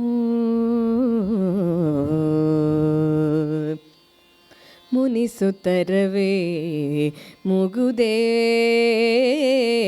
ಹಿತವಾಗಿ ನಗಲು ಬಾರದೆ, ಮುನಿಸುತ್ತರವೇ ಮುಗುದೇ ಹಿತವಾಗಿ ನಗಲು ಬಾರದೆ. ಎಷ್ಟೊಂದು ಕಾಲದಿಂದ ಹಂಬಲಿಸಿದೆ ನೀ ಬಂದು ಸೇರಿ ನನ್ನ ಮುದಗೊಳಿಸಿದೆ. ಎಷ್ಟೊಂದು ಕಾಲದಿಂದ ಹಂಬಲಿಸಿದೆ ನೀ ಬಂದು ಸೇರಿ ನನ್ನ ಮುದಗೊಳಿಸಿದೆ. ಜೀವನದ 100 ಕನಸು ನನಸಾಗಿದೆ, ಜೀವನದ 100 ಕನಸು ನನಸಾಗಿದೆ. ಮುನಿಸೇತಕ್ಕೆ ಈ ಬಗೆ ಮೂಡಿದೆ, ಮುನಿಸುತ್ತರವೇ ಮುಗುದೇ ಹಿತವಾಗಿ ನಗಲು ಬಾರದೆ. ಮುನಿಸುತ್ತರವೇ ಮುಗುದೇ ಹಿತವಾಗಿ ನಗಲು ಬಾರದೆ, ಹಿತವಾಗಿ ನಗಲು ಬಾರದೆ, ಹಿತವಾಗಿ ನಗಲು ಬಾರದೆ. ಏರು ಪದ್ಯಗಳಲ್ಲಿ ಕೂಡ ನೀವು ಪ್ರಸಿದ್ಧಿಯನ್ನು ಪಡೆದವರೇ. ಯಾಕಂದ್ರೆ ಒಂದು ಶಾಸ್ತ್ರೀಯ ಸಂಗೀತವನ್ನ ಕಲ್ತಿದ್ರು ಕೂಡ ಒಂದು ಗಂಡಸರಿಗೆ ಕೂಡ ಅಷ್ಟು ಈಸಿಯಾಗಿ ಅದನ್ನು ಹಾಡೋದಕ್ಕಾಗೋದಿಲ್ಲ, ಅದಷ್ಟು ಸುಲಭ ಕೂಡ ಅಲ್ಲ. ಆದರೆ ನಿಮ್ಗೆ ಹೇಗೆ ಅದು ಅಷ್ಟು ಸುಲಭವಾಗಿ ಒಲಿದು ಬಿಡ್ತು ಅಂತ? ಗೊತ್ತಿಲ್ಲ, ಬಟ್ ಯಕ್ಷಗಾನ ಕಷ್ಟ. ನೀವು ಹೇಳಿದಾಗೆ ಏರು ಪದ್ಯಗಳು ಹಾಡಲಿಕ್ಕೆ ಸ್ಟೆಮಿನಾ ಬೇಕು, ತುಂಬ ಬೇಕು. ಆಮೇಲೆ ಸಾಧಾರಣ ಕಂಟಿನ್ಯೂಸ್ ಕೆಲವು ಏರು ಪದ್ಯಗಳು ಹಾಡಿ ಆದ್ಮೇಲೆ ಆಯಾಸ ಆಗೋದಿದೆ ತುಂಬಾ. ಬಟ್ ಆಗ್ತದೆ ಅಂದ್ರೆ ರಂಗಸ್ಥಳಕ್ಕೆ ಹತ್ತಿದ ಮೇಲೆ ಯಾವ ಪದ್ಯಗಳನ್ನು ಅದು ಅಂದ್ರೆ ಸ್ವಲ್ಪ ಹಾಡಿದ್ರೆ ಸಾಕು, ಇಷ್ಟ ಅದು ಮಾಡ್ಲಿಕ್ಕೆ ಆಗುದಿಲ್ಲ ಯಾವತ್ತೂ ಸಹ. ಬಟ್ ನಂಗೆ ಮೊದ್ಲಿಂದ ವೀರರಸ ಪದ್ಯಗಳು ತುಂಬಾ ಇಷ್ಟ. ಸಣ್ಣ ಇರುವಾಗ್ಲೂ ಏನೋ ಅಂದ್ರೆ ಜೋರ್ ಹಾಡಿದಾದ್ರು ಏನೋ ಒಂದು ಖುಷಿ ನಂಗೆ. ನಾನು ಅದ್ರಲ್ಲೂ ಸಹ ಹಾಗೆ ಪ್ರತಿಯೊಂದು ಸಾಹಿತ್ಯ ಸಹ ಅದಕ್ಕೊಂದು ಸ್ವಲ್ಪ ಒಂದು ಜೀವ ಕೊಟ್ಟೆ ಹಾಡ್ತೇನೆ. ನಾನು ಹಾಡ್ಬೇಕು ಅಂತ ಆಸೆ ನನಗೆ. ಸೊ ತನ್ನಷ್ಟಕ್ಕೆ ಏನೋ ಬಂದ್ಬಿಟ್ಟಿದೆ, ಹಾಡ್ತೇನೆ. ಬರೀ ಹಾಡು ಮಾತ್ರ ಅಲ್ಲ, ಹಾವಭಾವದಲ್ಲಿ ಕೂಡ ನೀವು ಮೋಡಿ ಮಾಡಿದವರು. ಹೌದು, ಅಂದ್ರೆ ಅದು ಏನು ಅಂತ ಗೊತ್ತಿಲ್ಲ. ನಾನು ಸಣ್ಣ ಇರುವಾಗ ನನ್ನ ಅಪ್ಪ ನಂಗೆ ಸಹ ಮಾಸ್ಟರ್ ಆಗಿದ್ರು ಕನ್ನಡ ಮತ್ತೆ ಗಣಿತಕ್ಕೆ. ಆ ಟೈಮಲ್ಲಿ ಏನಂದ್ರೆ ಅಪ್ಪ ನಮ್ಮ ಮಕ್ಕಳನ್ನ ಸಂಜೆ ಹೊತ್ತು ಎಲ್ಲರೂ ಆಟ ಆಡ್ತಾ ಇದ್ರೆ ನಮ್ಮನ್ನು ಕರೆಸಿ ರಾಮಾಯಣ ಕಥೆ ಎಲ್ಲ ಹೇಳ್ತಿದ್ರು ಕುತ್ಕೊಳ್ಳಿ ಸ್ಕೂಲಲ್ಲಿ. ಮನೇಲಿರುವಾಗ್ಲೂ ಅಪ್ಪ ಹೇಳ್ತಿದ್ರು ಪ್ರತಿ ಸಲನೂ ಆ ಭೀಮ ಬಕಾಸುರನಿಗೆ ಹೊಡೆದು ಕೊಂದ ಹೇಳಿದ್ರೆ ನಂಗೆ ಆ ಟೈಮಲ್ಲಿ ಭೀಮ ಬಕಾಸುರ ಹೇಗಿದ್ರು ಗೊತ್ತಿಲ್ಲ, ಬಟ್ ಇಮ್ಯಾಜಿನೇಷನ್ ಬರ್ತಾ ಇತ್ತು. ಸ್ಕೂಲಲ್ಲಿ ಪಾಠ ಮಾಡುವಾಗ್ಲೂ ಏನಾದ್ರೂ ಒಂದು ವಿಷಯಗಳು ಹೇಳಿದ್ರೆ ನಾನು ಸಾಧಾರಣ ಇಮ್ಯಾಜಿನೇಷನ್ಗೆ ಹೋಗ್ತಿದ್ದೆ. ನಂಗೆ ಅವರು ಯಾವ ವ್ಯಕ್ತಿಗಳ ಚಿತ್ರ ಎಲ್ಲ ಕಣ್ಣಲ್ಲಿ ಹೀಗೆ ಹಾದು ಹೋಗ್ತಿದ್ದು ನನಗೆ. ಸೊ ಆ ವಿಷಯದಲ್ಲೂ ಇರ್ಬೋದು ನನಗೆ. ಯಾವ ಪದ್ಯ ಕೊಟ್ಟು ನಂಗೆ ಅದ್ರಲ್ಲಿ ಒಂದು ಇನ್ವಾಲ್ವ್ ಆಗ್ತೇನೆ ನಾನು ಆ ಪದ್ಯದಲ್ಲಿ. ಪ್ರತಿಯೊಂದು ಸಾಹಿತ್ಯದಲ್ಲೂ ಸಹ ಭಾವ ಕೊಟ್ರೆ ಗೊತ್ತಾಗ್ತಂದ್ರೆ ಖಂಡಿತ. ಓಕೆ. ಅಂದ್ರೆ ಸಾಮಾನ್ಯವಾಗಿ ನೋಡಿದ್ರೆ ಕಾವ್ಯ ಅವರೇ, ಈಗ ಈ ಭಾಗವತಿಕೆ ಅನ್ನೋದು ಈ ಏನು ಯಕ್ಷ ಪ್ರಸಂಗಗಳು ನಡೀತೆ, ಇಲ್ಲಿ ಪಾತ್ರಧಾರಿಗಳ ಎಲ್ಲ ವಿಷಯಗಳು ಕೂಡ ಭಾಗವತರ ನಿರ್ದೇಶನದಲ್ಲಿ ಇರುತ್ತೆ ಅನ್ನೋದು. ಯಾಕಂದ್ರೆ ಅದಕ್ಕೆ ಒಂದು ಕೊಂಡಿ ಅವರಾಗಿರ್ತಾರೆ, ಅವರ ನಿರ್ದೇಶನದಲ್ಲಿ ಮುಂದೆ ಹೋಗುತ್ತೆ ಅದು ಭಾಗವತರ ನಿರ್ದೇಶನದಲ್ಲಿ. ಆದರೆ ಇತ್ತೀಚಿನ ದಿನಗಳಲ್ಲಿ ನೀವು ನೋಡ್ತಾ ಇದ್ರೆ ಅದು ಆ ಒಂದು ಏನು ಸಂಪ್ರದಾಯ ಇದೆಯೋ ಅದನ್ನು ಬಿಟ್ಟು ಹೋಗ್ತಾ ಇದೆಯಾ ಅನ್ನುವಂತಹ ಪ್ರಶ್ನೆ ನಮ್ಮಲ್ಲಿ ವೀಕ್ಷಕ ಬಾಂಧವರಲ್ಲಿ ಮೂಡುತ್ತೆ. ಯಾಕಂದರೆ ಕೆಲವು ನೋಡಿ ಸುಮ್ಮನೆ ಅನಗತ್ಯ ವಿಷಯಗಳನ್ನು ತೋರಿಕೆ ಮಾಡುವಂಥದ್ದು, ಅಸಂಬದ್ಧ ಹಾಸ್ಯಗಳು ಅಲ್ಲಿ ಸೇರಿಕೊಳ್ಳುವಂಥದ್ದು, ರಾಜಕೀಯ ಸಾಮಾಜಿಕ ವಿಷಯಗಳು, ಸಿನಿಮಾ ಕಥನಗಳು ಅಲ್ಲಿ ಸೇರಿಕೊಳ್ತವೆ. ಇದೆಷ್ಟು ಸೂಕ್ತ ಅಂತ ನಿಮ್ಗನ್ಸುತ್ತೆ? ಅದೇ ನೀವು ಹೇಳಿದ ಕೆಲವು ವಿಪರೀತ ಅಂತ ಅನ್ನಿಸೋದಿದೆ.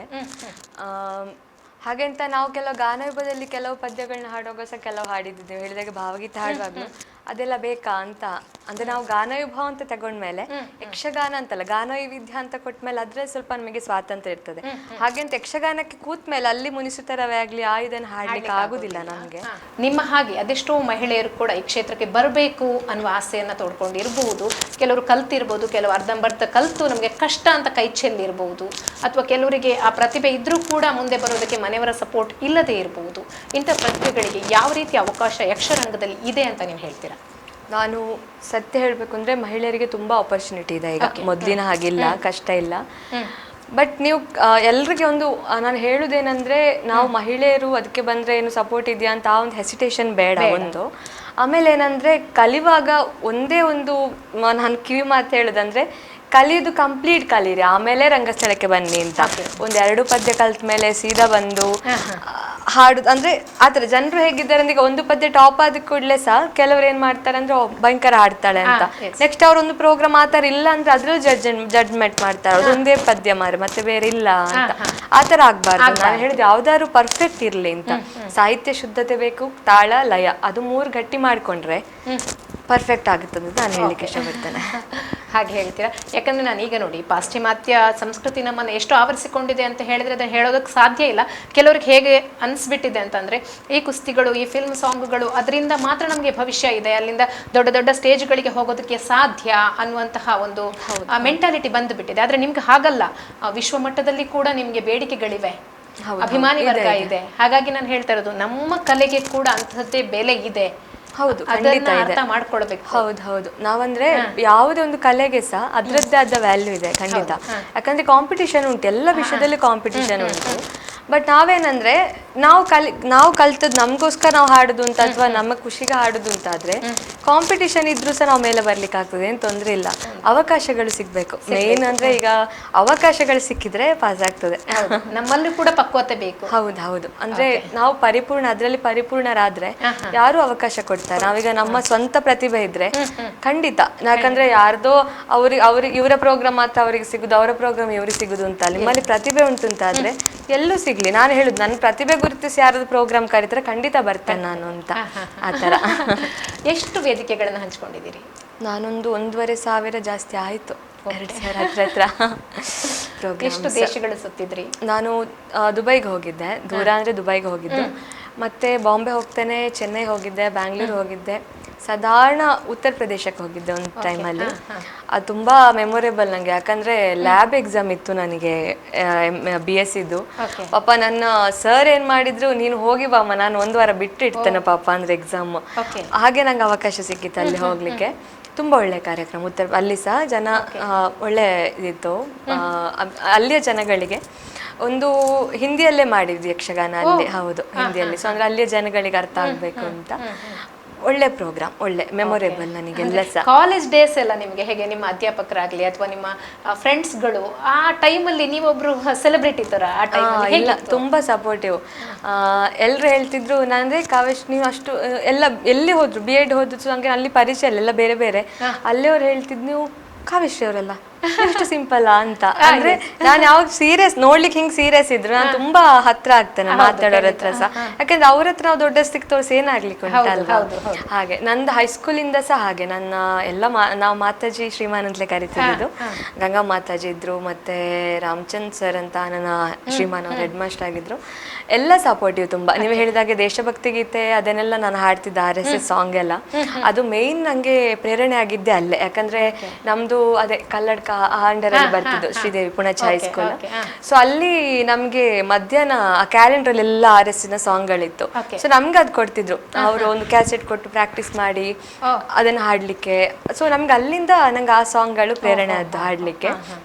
ನಂತರ ನಂಗೆ ಈಗ ಹಾಡ್ಲಿಕ್ಕೆ ಶುರು ಆದ್ದು ಕೊಡಿ ಸೂರ್ಯಣ್ಣ ಅವರು ಕೊಟ್ಟಿದ್ದು. ಅವತ್ತು ಕಲಾಶ್ರಯದಲ್ಲಿ ಹಾಡಿದ್ದು ಪುಟಿದ್ದು ಚಿಮ್ಮುತ್ತಿದೆ ಸಾಂಗ್. ಆ ನಂತರ ನಾನು ಅದಕ್ಕೆ ಸ್ವಲ್ಪ ತೊಡಗಿಸ್ಕೊಂಡೆ ಎಗೇನ್. ಅಲ್ಲಿ ಸಹ ತುಂಬಾ ಸಪೋರ್ಟ್. ಯಕ್ಷಗಾನ ಕಾಲೇಜಲ್ಲಿ, ಸ್ಕೂಲಲ್ಲಿ ಯಕ್ಷಗಾನ ಆದ್ರೆ ಭಾಗವತಿಕೆ ನಂಗೆ ಇರ್ತಿತ್ತು. ಕಾಲೇಜಲ್ಲೂ ಹಾಗೆ, PUC ಯಲ್ಲೂ ಹಾಗೆ. ಆಮೇಲೆ ಡಿಗ್ರಿಯಲ್ಲೂ ತುಂಬಾ ವರದ್ರ ಚಂದ್ರಗಿರಿ ಸರ್ ಪ್ರಿನ್ಸಿಪಾಲ್ ತುಂಬಾ ಸಪೋರ್ಟಿವ್ ನನಗೆ. ಈಗಲೂ ಹಾಗೆ ಮಾತಾಡ್ತಾ ಇರ್ತಾರೆ ಆಗಾಗ. ಎಲ್ಲ ಫೀಲ್ಡಲ್ಲೂ ಸಹ ತುಂಬಾ ಸಪೋರ್ಟ್ ಕೊಟ್ಟಿದ್ದಾರೆ ನನಗೆ. MSc ಯಲ್ಲಂತೂ ಫ್ರೆಂಡ್ಸ್ ಯಾರಾದ್ರೂ ಬಂದ್ರೆ, ಪೇಪರ್ ಬಂದ ನೋಟಿಸ್ ಬೋರ್ಡ್ಗೆ ಹಾಕ್ತಿದ್ರ ಕಟ್ ಮಾಡಿ, ತುಂಬಾ ಖುಷಿ ಇತ್ತು ನನಗೆ. ನಂಗೆ ಆಕ್ಚುಲಿ ಅವರೆಲ್ಲರೂ ಇದ್ರು ಕಾವ್ಯಶ್ರೀಯಾಗಿ ಗುರುತಿಸ್ಲಿಕ್ಕೆ ಇಷ್ಟ, ಭಾಗವತರು ಅಂತ ಆತಾರಲ್ಲ, ಬಟ್ ಅವ್ರ ಜೊತೆ ಫ್ರೆಂಡ್ಲಿ ಆಗಿ ಎಲ್ಲ ಖುಷಿಯಲ್ಲಿ. ಯಾಕಂದ್ರೆ ನಾನು ಆರಂಭದಲ್ಲಿ ಈ ಪ್ರಶ್ನೆಯನ್ನು ನಿಮ್ಗೆ ಕೇಳಿದೆ, ತುಂಬಾ ಸರಳವಾಗಿರುವಂತಹ ಕಾವ್ಯಶ್ರೀ ಅವರಲ್ಲಿ ಆ ಗಾಂಭೀರ್ಯತೆ ಎಲ್ಲಿಂದ ಬರುತ್ತೆ ಅಂತ. ಯಾಕಂದ್ರೆ ನಿಮ್ಮನ್ನ ನೋಡಿದ್ರೆ ನನ್ಗೆ ಹಾಗೆ ಅನ್ಸೋದೇ ಇಲ್ಲ. ವೈಯಕ್ತಿಕವಾಗಿ ನಿಮ್ಮನ್ನ ನಾನು ಇಷ್ಟು ಟೈಮ್ ಕಂಡಾಗ ಕೂಡ ನನಗೆ ಆ ಪ್ರಶ್ನೆ ಮೂಡ್ತಾ ಇತ್ತು, ಇದೇ ಕಾವ್ಯಶ್ರೀನ ಅದು ಅಂತ ಅನ್ಸೋದೇ. ನನ್ನ ಅಪ್ಪ ಸಹ ಅದೇ ಹೇಳ್ತಿದ್ರು, ನಾವೆಷ್ಟೇ ಆದ್ರೂ ಜನರು ನಮ್ಮನ್ನ ನೋಡಿ ತಿಳ್ಕೊಳ್ಳೋದು ಕಲಿಯೋರು ತುಂಬಾ ಇರ್ತಾರೆ. ಸೊ ನಾವು ಸಣ್ಣವರಾಗಬಾರ್ದು ಯಾರಾದ್ರು, ಅಂದ್ರೆ ನಾವು ನೋಡುವಾಗ ಅವ್ರನ್ನ ನಮ್ ಗೌರವ ಬರ್ಬೇಕು ಅಂತ. ಆತರ ಗಾಂಭೀರ್ಯತೆ ನಂಗೆ ಬಂತು ಒಂದು. ಮತ್ತೆ ಹೀಗೆ ನಾನು ನನ್ನ ನೇಚರ್ ಹಾಗೆ, ನಾನು ಫ್ರೆಂಡ್ಲಿ ಎಲ್ಲರ ಜೊತೆ ಸಹ. ಕಾವ್ಯಶ್ರೀ ಅವರೇ, ತುಂಬಾ ಮಾತಾಡಿದ್ವಿ. ಇಷ್ಟೆಲ್ಲ ಮಾತಾಡಿದ ಮೇಲೂ ಕೂಡ ನಿಮ್ಮ ಏರು ಧ್ವನಿಯ ಆ ಹಾಡನ್ನ ಕೇಳದೇ ಇದ್ರೆ ನಮಗ್ ಸಮಾಧಾನ ಇಲ್ಲ. ಒಂದು ಏರು ಧ್ವನಿಯ ಹಾಡು ನಮಗೋಸ್ಕರ. ಒಂದು ಭಾಮಿನಿ ತರ ಏರು ವೀರರಸದ ಹಾಡ್ತಾನೆ. ಇತ್ತಲು ಕರ್ಣಾರ್ಜುನರಿಗೆ ಹತ್ತಿದು ಕಾಳಗ, ಇಳೆ ಬಾಯಿ ಬಿಡಲಿ ತರದೆವು, ಮತ್ತೆ ವಿಭಾಡಿಸುತ್ತಿರೆ ಗಜರುತ್ತಲೆ ಮೂದಲಿಸಿದು ಮಾತಾಡಿದ ರಾಗೈ. ನಮಗ್ ಮಾತಿಲ್ಲ, ಹಾಗಾದ್ರೆ ಹಿಮ್ಮೇಳ ಇಲ್ಲದ ಕಾರಣ ನಂಗೆ ತಾಳ ಪದ್ಯ ಹಾಡ್ಲಿಕ್ಕೆ ಸ್ವಲ್ಪ ಕಷ್ಟ. ಅದಕ್ಕೆ ಭಾಮಿನಿ ತುಂಡನ ಹಾಡಿದೆ. ಕಾವ್ಯ, ಥ್ಯಾಂಕ್ ಯು. ಓಕೆ, ಇದೆಲ್ಲವನ್ನು ಹೊರತುಪಡಿಸಿ ಕಾವ್ಯ ಒಬ್ರು ಗೃಹಿಣಿಯಾಗಿ ತುಂಬಾ ಸಂತೃಪ್ತ ಜೀವನವನ್ನ ನಡೆಸ್ತಾ ಇದ್ದೀರಾ. ಈಗ ತಾಯ್ತನದ ಖುಷಿಯಲ್ಲಿದ್ದೀರಾ. ಕಾವ್ಯ. ಖಂಡಿತ. ಅದೇ 6 ಮಂತ್ ಆಯ್ತು ಇವಾಗ. ಕಾರ್ಯಕ್ರಮದಿಂದ ಸ್ವಲ್ಪ ದೂರ ಇದ್ದೇನೆ ಅಷ್ಟೇ ನಾನು. ಅಂದ್ರೆ ಟ್ರಾವೆಲಿಂಗ್ ತುಂಬಾ ದೂರ ದೂರ ಕಾರ್ಯಕ್ರಮಗಳು ಅಂತ ಹೇಳುವಾಗ ಕುತ್ಕೊಳ್ಬೇಕು, ರಿಸ್ಕ್ ಬೇಡ ಅಂತ. ಸೊ ಒಂದೊಂದೂವರೆ ವರ್ಷ ಆದ್ಮೇಲೆ ಮತ್ತೆ ಬರ್ತೇನೆ ಯಕ್ಷಗಾನಕ್ಕೆ ಅಂತ. ಯಾಕಂದ್ರೆ ಈಗ ಸ್ವಲ್ಪ ಅನ್ಸಿರ್ಬೋದು ಕೆಲವರಿಗೆ, ಯಾಕೆ ಕಾವ್ಯ ಕಾಣ್ತಾ ಇಲ್ಲ ತುಂಬಾ ಕಾರ್ಯಕ್ರಮಗಳಲ್ಲಿ ಅಂತ. ಬಟ್ ಕೇಳಿದವ್ರಿಗೆ ಹೇಳಿದೆ ನಾನು. ಎಷ್ಟು ಖುಷಿಯಾಗಿದ್ದೀರಿ? ತುಂಬಾ ಖುಷಿ ಇದೆ ನನಗೆ. ಏನಂದ್ರೆ ನಾನೀಗ ಅಥವಾ ಯಕ್ಷಗಾನ ಕಾರ್ಯಕ್ರಮಗಳಿಲ್ಲ ಅಂತ ಏನೋ ಟೆನ್ಷನ್ ಇಲ್ಲ ನನಗೆ. ಏನೋ ಒಂದು ಖುಷಿ ಇದೆ ನಂಗೆ. ಅಂದ್ರೆ ಯಕ್ಷಗಾನವೇ ಜೀವನ ಅಲ್ಲಲ್ಲ. ಸೊ ನಮ್ದು ಅಂತ ಜೀವನ ಒಂದು ಬೇರೆ ಇದೆ. ಸೊ ಅದಕ್ಕೆ ಯಕ್ಷಗಾನಕ್ಕೋಸ್ಕರ ಇದನ್ನೆಲ್ಲ ಬದಿಗಿಡ್ಲಿಕ್ಕೆ ಆಗೋದಿಲ್ಲ. ಸೊ ಎರಡೂ ಬೇಕು ಅಂತ. ಸೊ ಬರ್ತೇನೆ, ವಾಪಸ್ ಬರ್ತೇನೆ. ಹೆಣ್ಣಿನ ಪ್ರಮುಖ ಘಟ್ಟಗಳಲ್ಲಿ ಇದು ಕೂಡ ಒಂದು, ತಾಯ್ತನ ಕೂಡ. ಹೌದು ಅಲ್ವಾ? ಖಂಡಿತ. ಹಾಗೆ ಒಬ್ಳು ತಾಯಿಯಾಗಿ, ಗೃಹಿಣಿಯಾಗಿ ಅಥವಾ ಮಗಳಾಗಿ ಎಲ್ಲ ಜವಾಬ್ದಾರಿಗಳನ್ನ ಸಮರ್ಥವಾಗಿ ನಿಭಾಯಿಸುವಂತಹ ಜವಾಬ್ದಾರಿ ಹೆಣ್ಣಿಗಿದೆ. ಅದನ್ನ ಪರಿಪೂರ್ಣವಾಗಿ ಮಾಡ್ತಾ ಇದ್ದೀರಾ ಕೂಡ ನೀವು. ಯಾಕಂದ್ರೆ ಈಗ ನಿಮ್ಮ ಮಗುವಿನ ಕೇರಲ್ಲಿ ತೊಡಗಬೇಕಾಗಿರೋದು ಅನಿವಾರ್ಯ ಕೂಡ ಹೌದು. ಹಾಗೆ ಹೇಗೆ ಕಾವ್ಯ ಅವ್ರಿಗೆ ಶಿಷ್ಯ ವೃಂದ ಇದೆಯಾ? ಇಲ್ಲ, ಇನ್ನೂ ಮಾಡ್ಕೊಂಡಿಲ್ಲ ನಾನು. ಅಂದ್ರೆ ನಂಗೆ ಅಂದ್ರೆ ಪ್ರೋಗ್ರಾಮ್ ನ ಬ್ಯುಸಿ ಇದ್ದೆ ನಾನು ತುಂಬಾ. ಅಂದ್ರೆ ಶನಿವಾರ ಭಾನುವಾರ ಪ್ರೋಗ್ರಾಮ್ ಜಾಸ್ತಿ ಇರುವ ಕಾರಣ ಕ್ಲಾಸ್ ತಗೊಳ್ಲಿಕ್ಕೆ ಆಗಿಲ್ಲ. ಮತ್ತೇನಂದ್ರೆ ಒಂದು ನಾನು ಕಲಿಸುವಷ್ಟು ಪರಿಪೂರ್ಣಳ ಅಂತ ಒಂದು ನಂಗೆ ಮೇಲೆ ಪ್ರಶ್ನೆ ಇದೆ. ಯಾಕಂದ್ರೆ ಒಂದು ನಾನು ಗುರುಗಳ ಹತ್ರ ಕೇಳ್ಬೇಕು. ಯಾಕಂದ್ರೆ ನಾಡ್ದು ಯಾರೋ ಇವರ ಶಿಷ್ಯ ಅಂತ ಹೇಳುವಾಗ ಅವರ ಪದ್ಯ ಅಥವಾ ಸಾಲ್ದು ಕಾವ್ಯನ ಗುರು ಶಿಷ್ಯರಲ್ಲ ಸಾಲ್ದು ಅವರು ಅಂತ ಹೇಳುವಾಗ ಆಗ್ಬಾರ್ದು ಯಾರು. ಸೊ ನಾನು ಅದ್ರಲ್ಲಿ ಪರಿಪೂರ್ಣ ಆಗ್ಬೇಕು. ನಂಗೆ ಇನ್ನೂ ಇದೆ, ವಯಸ್ಸಿದೆ ಅಲ್ಲ, ಕಲಿಸ್ತೇನೆ. ಆಗ ಟೈಮಲ್ಲಿ ಬರುವಾಗ ಕಲಿಸ್ತೇನೆ ಅಂತ. ಅಂತೂ ನಿಮ್ಮ ಪೀಳಿಗೆಯನ್ನ ಆ ನಿಟ್ಟಿನಲ್ಲಿ ಮುಂದೆ ತಗೊಂಡು ಹೋಗುವಂತ ಖಂಡಿತ ಇದೆ ನಂಗೆ. ಯಾಕಂದ್ರೆ ನಾವು ಕಲ್ತದ್ದು ಇನ್ನೊಬ್ರಿಗೆ ಕೊಡ್ಲೇಬೇಕು. ಅಂದ್ರೆ ನಮ್ಮ ಶಿಷ್ಯರಂತ ಅಥವಾ ಕಾವ್ಯನ ಶಿಷ್ಯಳು ಅಂತ ಹೇಳುವ ಆತರ ಅಲ್ಲ, ಬಟ್ ನನ್ನಿಂದ ನಂಗೆ ಏನ್ ಗೊತ್ತುಂಟು ಅದು ಇನ್ನೊಬ್ರಿಗೆ ಕಲಿಸ್ಬೇಕು ಅಂತ ಆಸೆ ಉಂಟು. ಮಗುವಿನ ಮೇಲೆ ಕೂಡ ಆ ಡ್ರೀಮ್ ಇದೆಯಾ? ಆತರ ಏನಿಲ್ಲ, ಏನಿಷ್ಟ ಅದಕ್ಕೆ ಹೋಗ್ಲಿ ಅಂತ. ಆದ್ರೆ ಅದು ರಕ್ತಗತವಾಗಿ ಬಂದೇ ಬರುತ್ತೆ, ಬರ್ಲಿ ಅಂತ ಕೂಡ ನಾವು ಆಶಿಸ್ತೇವೆ. ಓಕೆ ಕಾವ್ಯ ಅವ್ರೆ, ಈ ಒಂದು ಪ್ರಶ್ನೆಯನ್ನ ನಾನು ನಿಮ್ಗೆ ಕೇಳಲೇಬೇಕು. ಯಾಕಂದ್ರೆ ಒಬ್ರು ಭಾಗವತರಾಗಿ ಈ ಕೊರೋನಾ ಟೈಮಲ್ಲಿ ಕಲಾವಿದರು ಎಲ್ಲ ಕಂಗೆಟ್ಟಾಗ ಅವರಿಗೊಂದು ದೊಡ್ಡ ವೇದಿಕೆ ಅಂತ ಆಗಿದ್ದು ಸೋಷಿಯಲ್ ಮೀಡಿಯಾ. ಹೌದು. ಯಾಕಂದ್ರೆ ನಿಮ್ಮನ್ನು ಕೂಡ ಎಲ್ಲಿಂದ ಎಲ್ಲಿಗೋ ತಲುಪಿಸಿದೆ ಈ ಸೋಷಿಯಲ್ ಮೀಡಿಯಾ, ಹೌದಲ್ಲ? ಈ ಸೋಷಿಯಲ್ ಮೀಡಿಯಾಗಳ ಬಗ್ಗೆ, ಆ ಸೋಷಿಯಲ್ ಮೀಡಿಯಾದಲ್ಲಿ ನಿಮಗಾಗಿರುವ ಅಭಿಮಾನಿಗಳ ಬಗ್ಗೆ, ಯಾವಾಗ ಈ ಅಭಿಮಾನಿ ವರ್ಗ ತುಂಬಾ ಜಾಸ್ತಿ ಆಗೋದಕ್ಕೆ ಆರಂಭ ಆಯ್ತು, ಇವೆಲ್ಲದರ ಬಗ್ಗೆ ಏನ್ ಹೇಳ್ತೀರಿ ನೀವು? ಅದೇ ನೀವು ಹೇಳಿದಾಗ ಕೊರೋನಾ ಟೈಮಲ್ಲಿ ತುಂಬ ಕಷ್ಟ ಆಗಿತ್ತು ಕಲಾವಿದ್ರು ಎಲ್ರಿಗೂ ಸಹ. ಆ ಟೈಮಲ್ಲಿ ಈ ಯೂಟ್ಯೂಬ್ ಲೈವ್ ಅಂತ ಕೊಡಲಿಕ್ಕೆ ಶುರು ಮಾಡಿದ್ರು ಕಾರ್ಯಕ್ರಮ. ಅದರಲ್ಲಿ ತುಂಬ ಯೂಸ್ಫುಲ್ ಆಗಿದೆ. ಯಾಕಂದರೆ ಎಲ್ಲರೂ ಯಕ್ಷಗಾನ ತುಂಬ ಜನ ನೋಡಿದ್ದಿದೆ ಯಕ್ಷಗಾನವನ್ನು.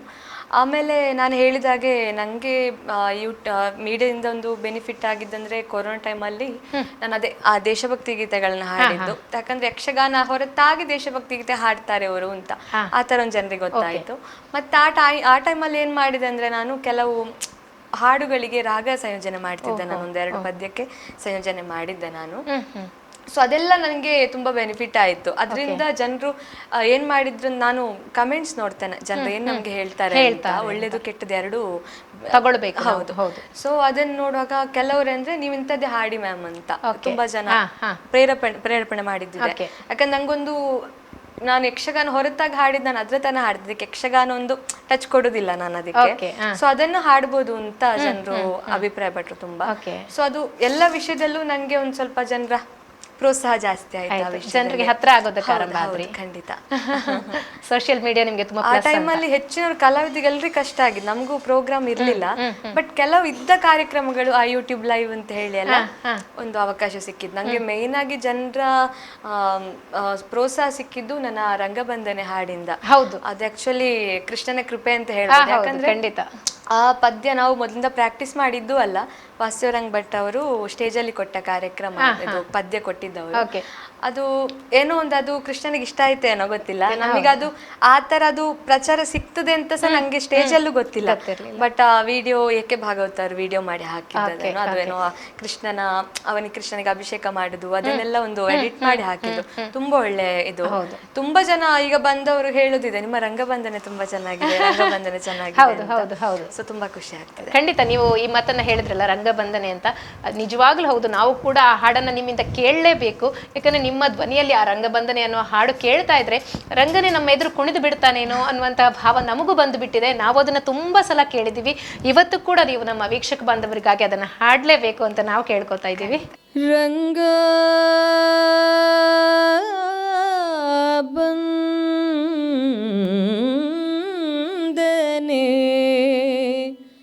ಪಾಂಡುರಂಗ ಬಂದನೆ ರಂಗ ಪಾಂಡುರಂಗ ಬಂದನೆ ರಂಗ ಬಂದನೆ ಪಾಂಡುರಂಗ ಬಂದನೆ ಬಂದನೆ ಆದ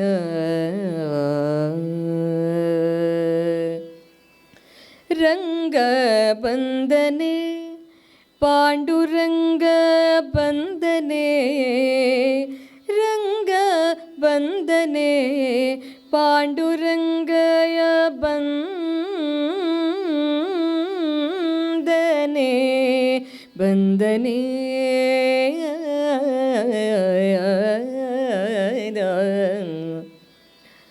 ರಂಗ ಬಂದನೆ ಪಾಂಡುರಂಗ ಬಂದನೆ ರಂಗ ಬಂದನೆ ಪಾಂಡುರಂಗಯ ಬಂದನೆ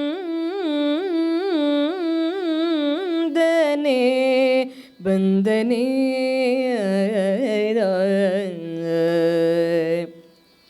ರಂಗು ಮಾಣಿಕದ ಹರಳ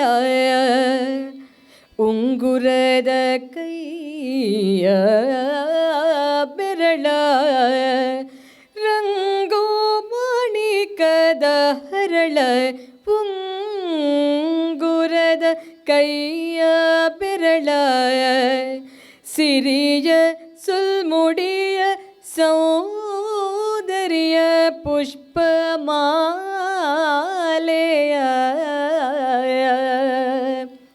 ಸಿರಿಯ ಸುಲ್ಮುಡಿಯ ಸೌಂದರ್ಯ ಪುಷ್ಪಯ ಮಾಲೆಯ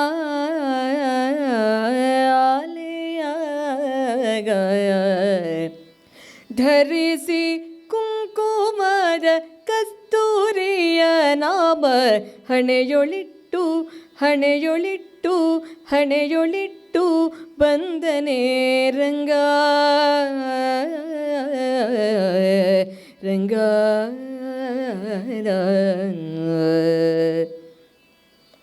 ರಂಗು ಮಾಣಿಕದ ಹರಳ ಉಂಗುರದ ಕೈಯ ಬೆರಳ ಸಿರಿಯ ಸೊಲ್ಮುಡಿಯ ಸೌಂದರ್ಯ ಪುಷ್ಪಮಾಲೆಯ ಧರಿಸಿ ಕುಂಕುಮವ ಕಸ್ತೂರಿಯ ನಾಮ ಹಣೆಯೊಳಿಟ್ಟು ರಂಗ ಬಂದನೆ ಪಾಂಡುರಂಗ ಬಂದನೆ ರಂಗು ಮಾಣಿಕದ ಹರಳ ಉಂಗುರದ ಕೈಯ ಬೆರಳ ಸಿರಿಯ ಸೊಲ್ಮುಡಿಯ ಸೌಂದರ್ಯ ಪುಷ್ಪಮಾಲೆಯ ಧರಿಸಿ ಕುಂಕುಮದ ಕಸ್ತೂರಿಯ ನಾಮ ಹಣೆಯೊಳಿಟ್ಟು ಹಣೆಯೊಳಿಟ್ಟು ಹಣೆಯೊಳಿಟ್ಟು ಬಂದನೆ ರಂಗ ರಂಗ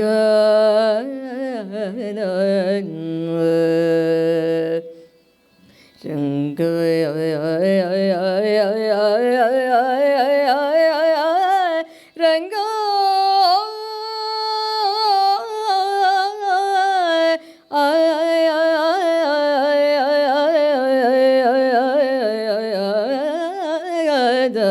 ರಂಗ ರಂಗ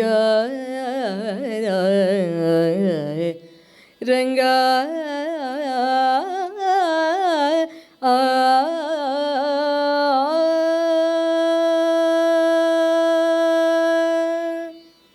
ಒಂಥರ ಹಾಡುಗಳು ಕೇಳ್ತಾ ಇದ್ದಾಗ ಏನೋ ಒಂದು ಭಾವ ಎಲ್ಲೋ ತೇಲಿ ಬಿಡುತ್ತೇವೋ.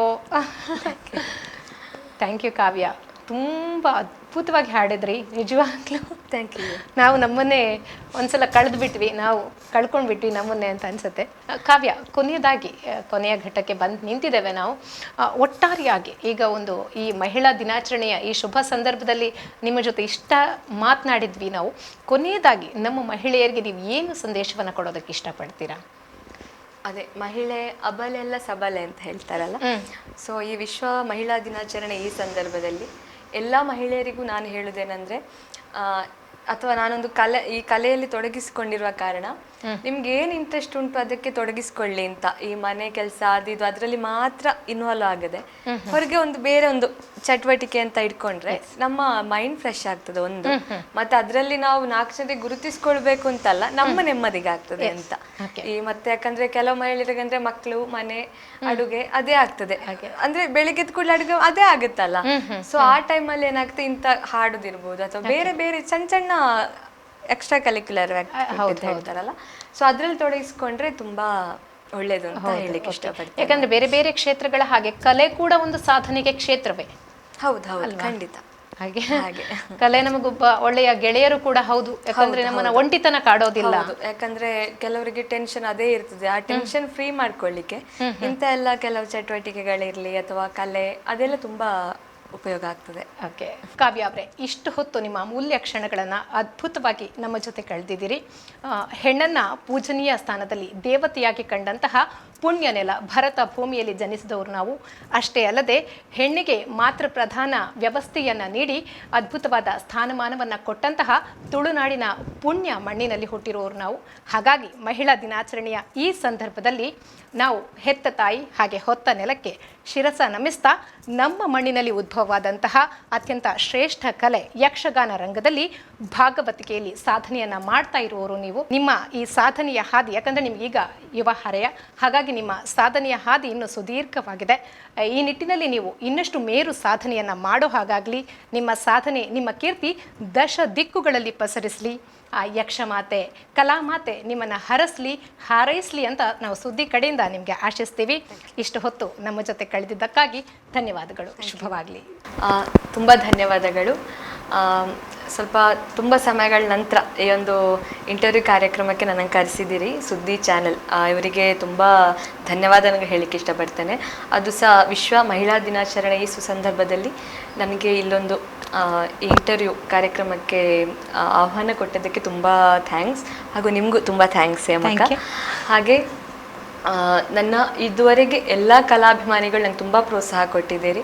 ಸೊ ಇದೇ ಥರ ನಿಮ್ಮ ಪ್ರೋತ್ಸಾಹ ಮುಂದೆ ಕೂಡ ಇರಲಿ ಅಂತ ಆಶಿಸ್ತಾ ನಮಸ್ಕಾರ. ವೀಕ್ಷಕರೇ, ಇದಾಗಿತ್ತು ಇವತ್ತಿನ ವಿಶೇಷ. ನಿರಂತರ ಸುದ್ದಿ ಹಾಗೂ ಮನೋರಂಜನೆಗಾಗಿ ನೋಡ್ತಾ ಇರಿ ಸುದ್ದಿ ಚಾನೆಲ್ ಪುತ್ತೂರು.